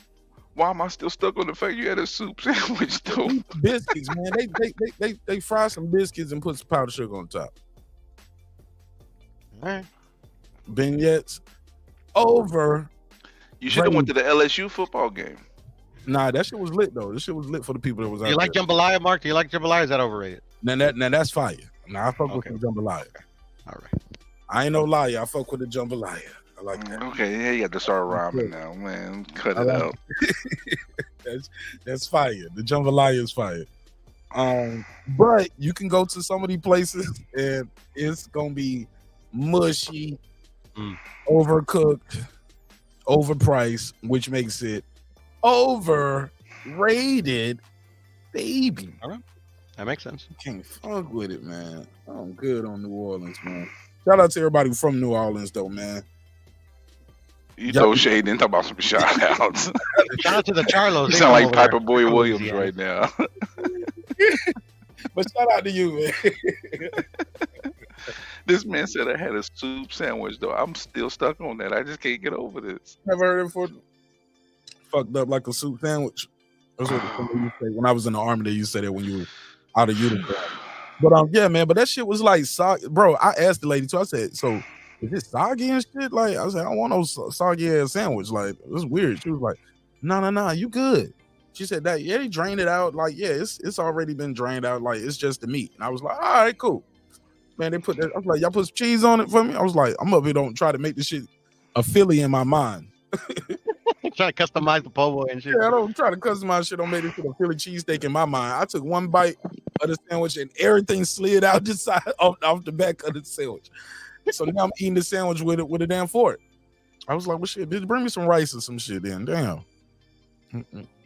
So now I got. So now I'm eating roast beef with lettuce, tomatoes, pickles and onions on a fork, man. I was like, never again. Overrated.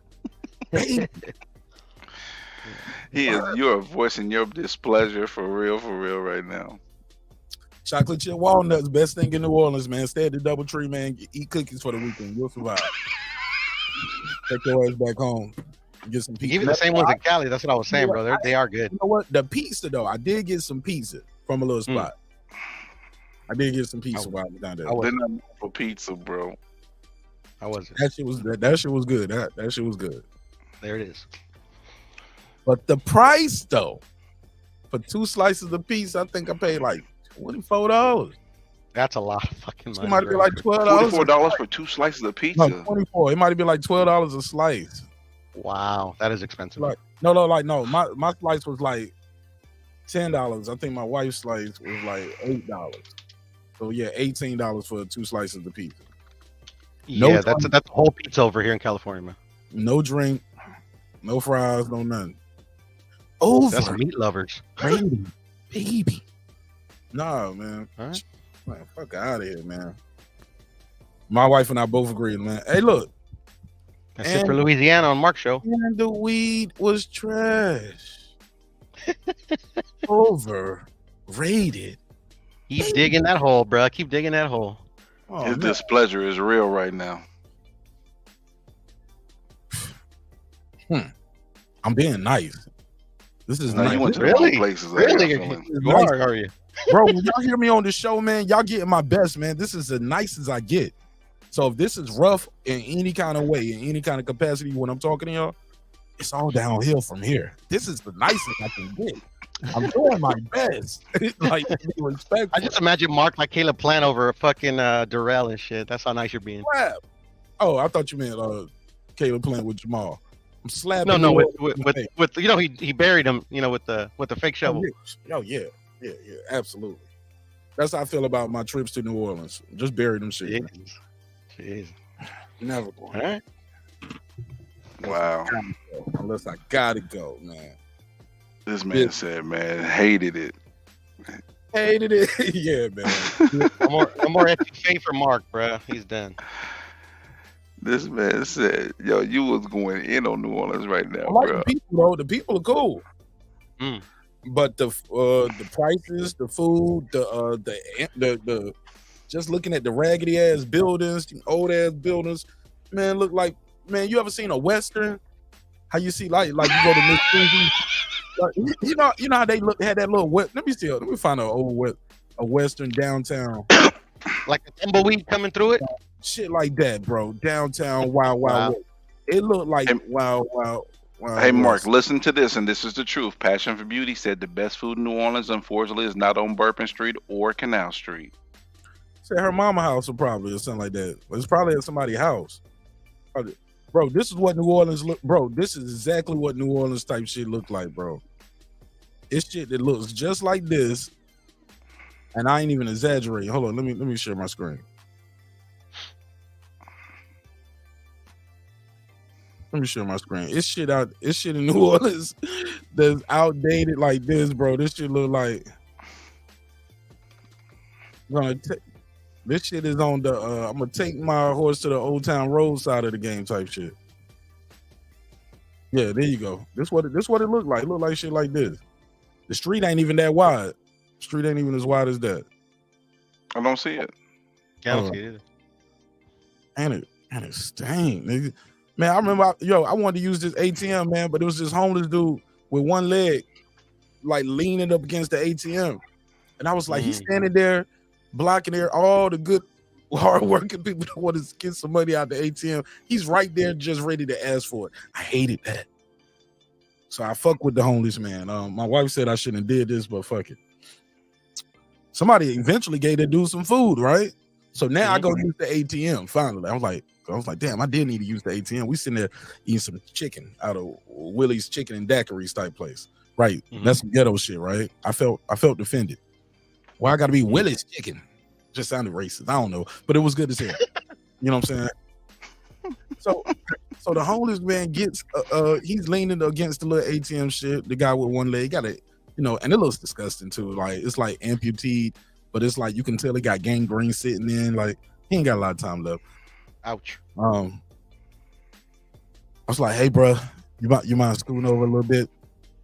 He's like, oh yeah. So he eating his food. Somebody brought him some food, dropped him off a plate. I don't know if they brought him some food or gave him their leftovers, but it looked like they brought him a plate. Like the nigga was eating better than me. You know what I'm saying? I was eating Willie's chicken. He had some ribs, like mac and cheese. Like this nigga had sides and cornbread. And I get my money out. He said, he was like, can you spare a couple dollars? I was like, I was about to give you a dub to get you something to eat, but I see you already got that covered, man. I see you already got something to eat, so I was gonna give you 20, but shit, man, you look like you got a nice plate right there. And I walked off. My wife was like, why did you do that? You shouldn't have did that. Go give him the money. You did the right thing, Mark. I was like, nah. I was like, I don't want to be an enabler. I don't want to promote bad behavior. He got to get away from this ATM. Get away from it. And nobody gave him that food, Mark. He paid for it. I guarantee it.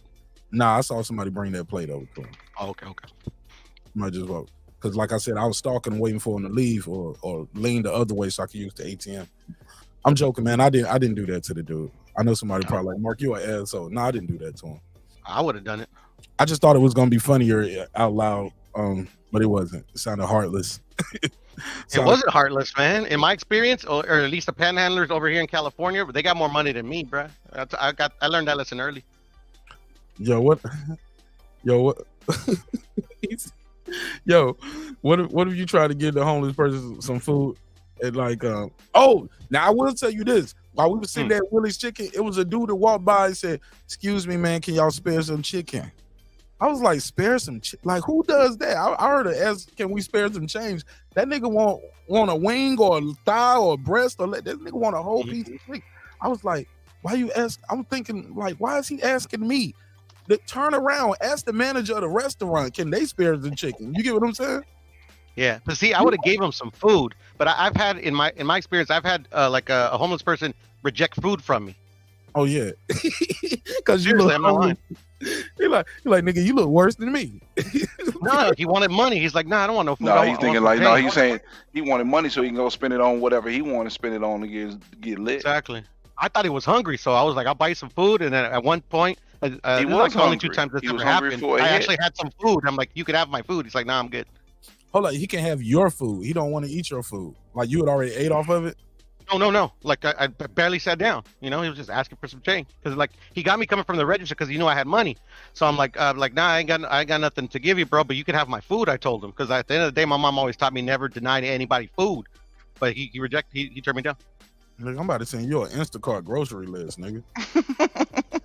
I'm just saying. I mean, if somebody like somebody less fortunate, Mark, is what I'm saying. You know, I'm less fortunate, nigga. I need some cereal right now.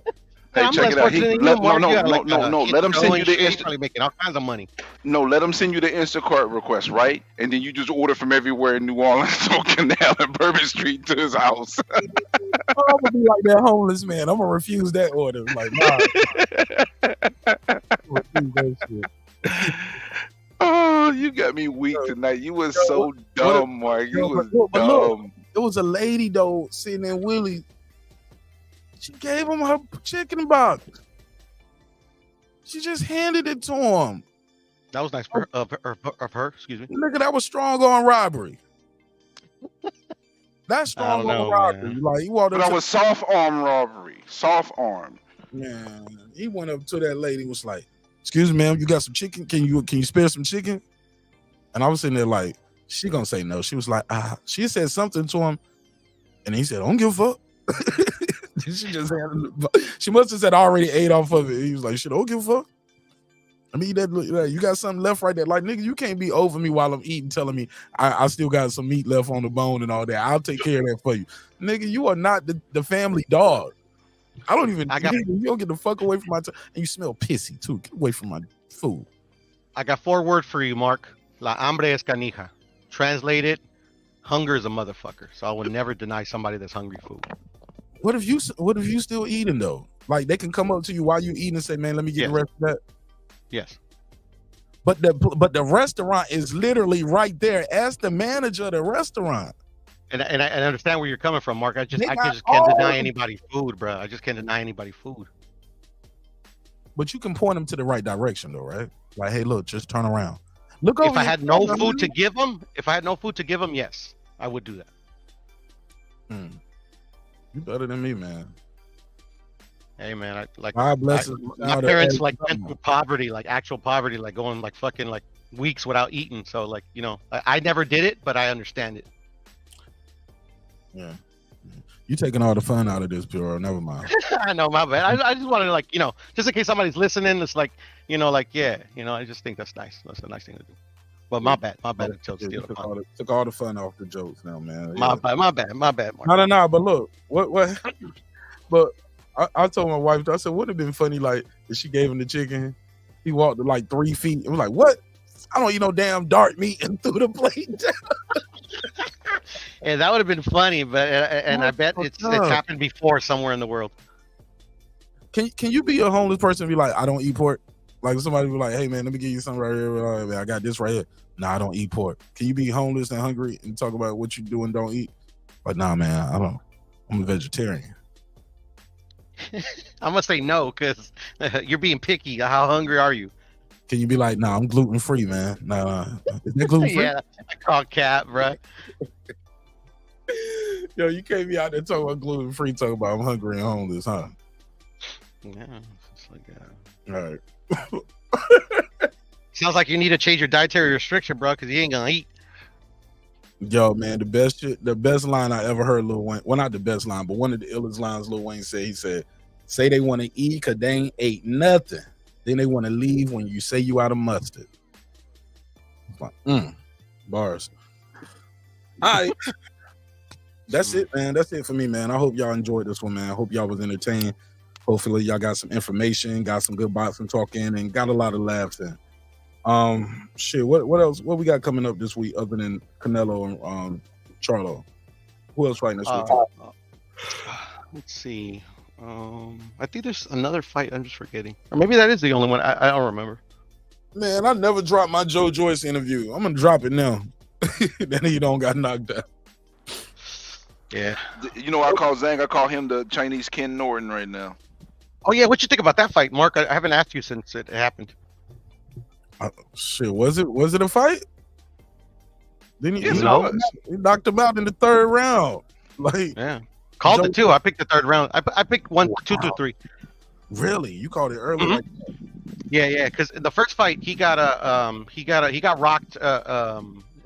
rocked in the second fight. You know, he just didn't go down. And then the difference between the first fight and this fight is that after he got up and he got his legs back, he's just started throwing a lot of kind of like shoe shine punches, Joe Joyce's, and it kind of just delayed the inevitable because then his eyes swelled up, and he stopped the fight. But in this particular fight, he got hurt again in the second. But he didn't throw those throwaway punches and prolong the fight. Like he was just like kind of like he did. I don't know. He just didn't come to win, in my opinion. Man, he came to do what he did. That boy went to sleep. Didn't he fall like? How you fall in a napping position now? Like it happens. It happens. Like, do you train for that? Because I only seen it happen a couple times. I think Charlo. What's that dude Charlo fought from Texas? Damn, man, I got Charles Hadley. Charles Hadley. Mm-hmm. When he knocked Hadley out that last time, Hadley fell into a sleep position too. Chavez versus Costazu, Tim's dad. He felt like that in the second fight of the first. Sleep position, yeah, man. Like, damn, how you practice that shit in the gym? Like, that's when you're thoroughly dominated. That means like you literally you fell, like you were knocked out. Like, you know, that's just like you didn't even break your fall. Like my dad taught me those are like the worst. Like son, if you ever see somebody fall like that. Yeah, face first, it's a wrap. Mm-hmm. Face first, yep, it's a wrap. Yeah, face first, it's a wrap. Usually, if they fall hitting their head on the canvas too, like their head snap back like that, they usually be out too. Somebody said, only $84. He said, no, $84 for the pay-per-view. The pay-per-view is $84. He said they thirsty to sell this undisputed match. He said they thirsty to sell this undisputed match. They still have major seats that they haven't sold yet. Yeah, I didn't know. Resale though. They're all resale though. I think it's a narrative. Right. Yeah, those definitely resales. And they're gonna drop by the end of the week. They'll drop down some more. Mhm. But that's it for me, man. Final thoughts? Anybody? Thank you for having me, Mark. Thank you for having us, man. You're hilarious. You stupid. You went to the wrong places in New Orleans, and shout out to your soup sandwich. Man, I was all over New Orleans. The wrong place was New Orleans, nigga. The airport was the wrong place. Little ass airport, man. Gotta blame Mark Nash, bro. Like, why would you go on a vacation to a place that you know is like that? I was a little business. I had business there. Okay. You did say that the other day. I'm sorry. Little business, little pleasure, man. I had one day of work, well, a couple hours, but other than that, I was just there chilling. Flew in, made a couple bucks, flew back out. I landed Friday. I left Sunday morning. Yeah. Cool. In and out. But all right, man. I'll talk to y'all on the next one. Indeed. Cool. Blessings, bro. Peace. All right, Brim. Later. All right. All right, man. It's been another great episode of Breaking Beats, where we break down business, entertainment, art, technology, sports, and anything else you and I feel like talking about. It's a hip hop political sports show with a comedy twist. We like to let the jokes fly. You know why? Life is serious enough. Life is getting real serious in the super middleweight division. That's 168 pounds for the people who don't know. And yeah, man, they got a fight this weekend. Canelo versus Charlo for undisputed. These are Canelo's belts. And don't be confused by this poster. Canelo is not the taller, bigger guy in this ring right here. They got Canelo like Charlo's what, 6 feet, 6'1"? They got Canelo looking like he was 6'1.5" in this picture, bro. This is crazy. Canelo's 5'8". The guy he's fighting to your right, Jermell Charlo, is 6 feet or 6'1". Yeah, but I guess that's the marketing right there. That's the advertising. But hope you guys enjoyed this episode. Thank you again for allowing me the opportunity to entertain you all this evening. Hopefully you were entertained. And other than that, man, that's it. This week we will be doing a members only giveaway. I'm going to be doing my members only giveaway for the people who are the members. So thank you so much for supporting the show. Love y'all. Hope you love yourself. If not, guess what? God loves you. So does Martin Nash in the neighborhood here, Breaking Beats. Remember, dreams require sleep. Goals require your effort. Go out there and get your goals. Hey, look, man, sometimes we're going to agree. Sometimes we're going to disagree. But one thing's for certain, two things for sure, homeboy. Never forget this. I built this shit. Me. Brick by brick. And I'll be damned if I let you tear it down just because you don't like the way another nigga talk. And I mean, he said they have no stars, new star being born. Yeah, Jesus Ramos is fire. I love Jesus Ramos. But I don't do the black and white thing, bro, and the black versus Mexican boxing. Boxing is boxing. You need black guys, you need Mexican guys, you need the Europeans, the Asians. Boxing is boxing. It's a global sport. Boxing ain't just in Mexico. Boxing isn't just in America. It's a global sport, man. World champion, right? So, Emily, what's that? Whitson? Stop that racist shit, man. Get the fuck up out of here with that. It's your man Martin Nash, Breaking Beats. I'll see you in the next one. Peace.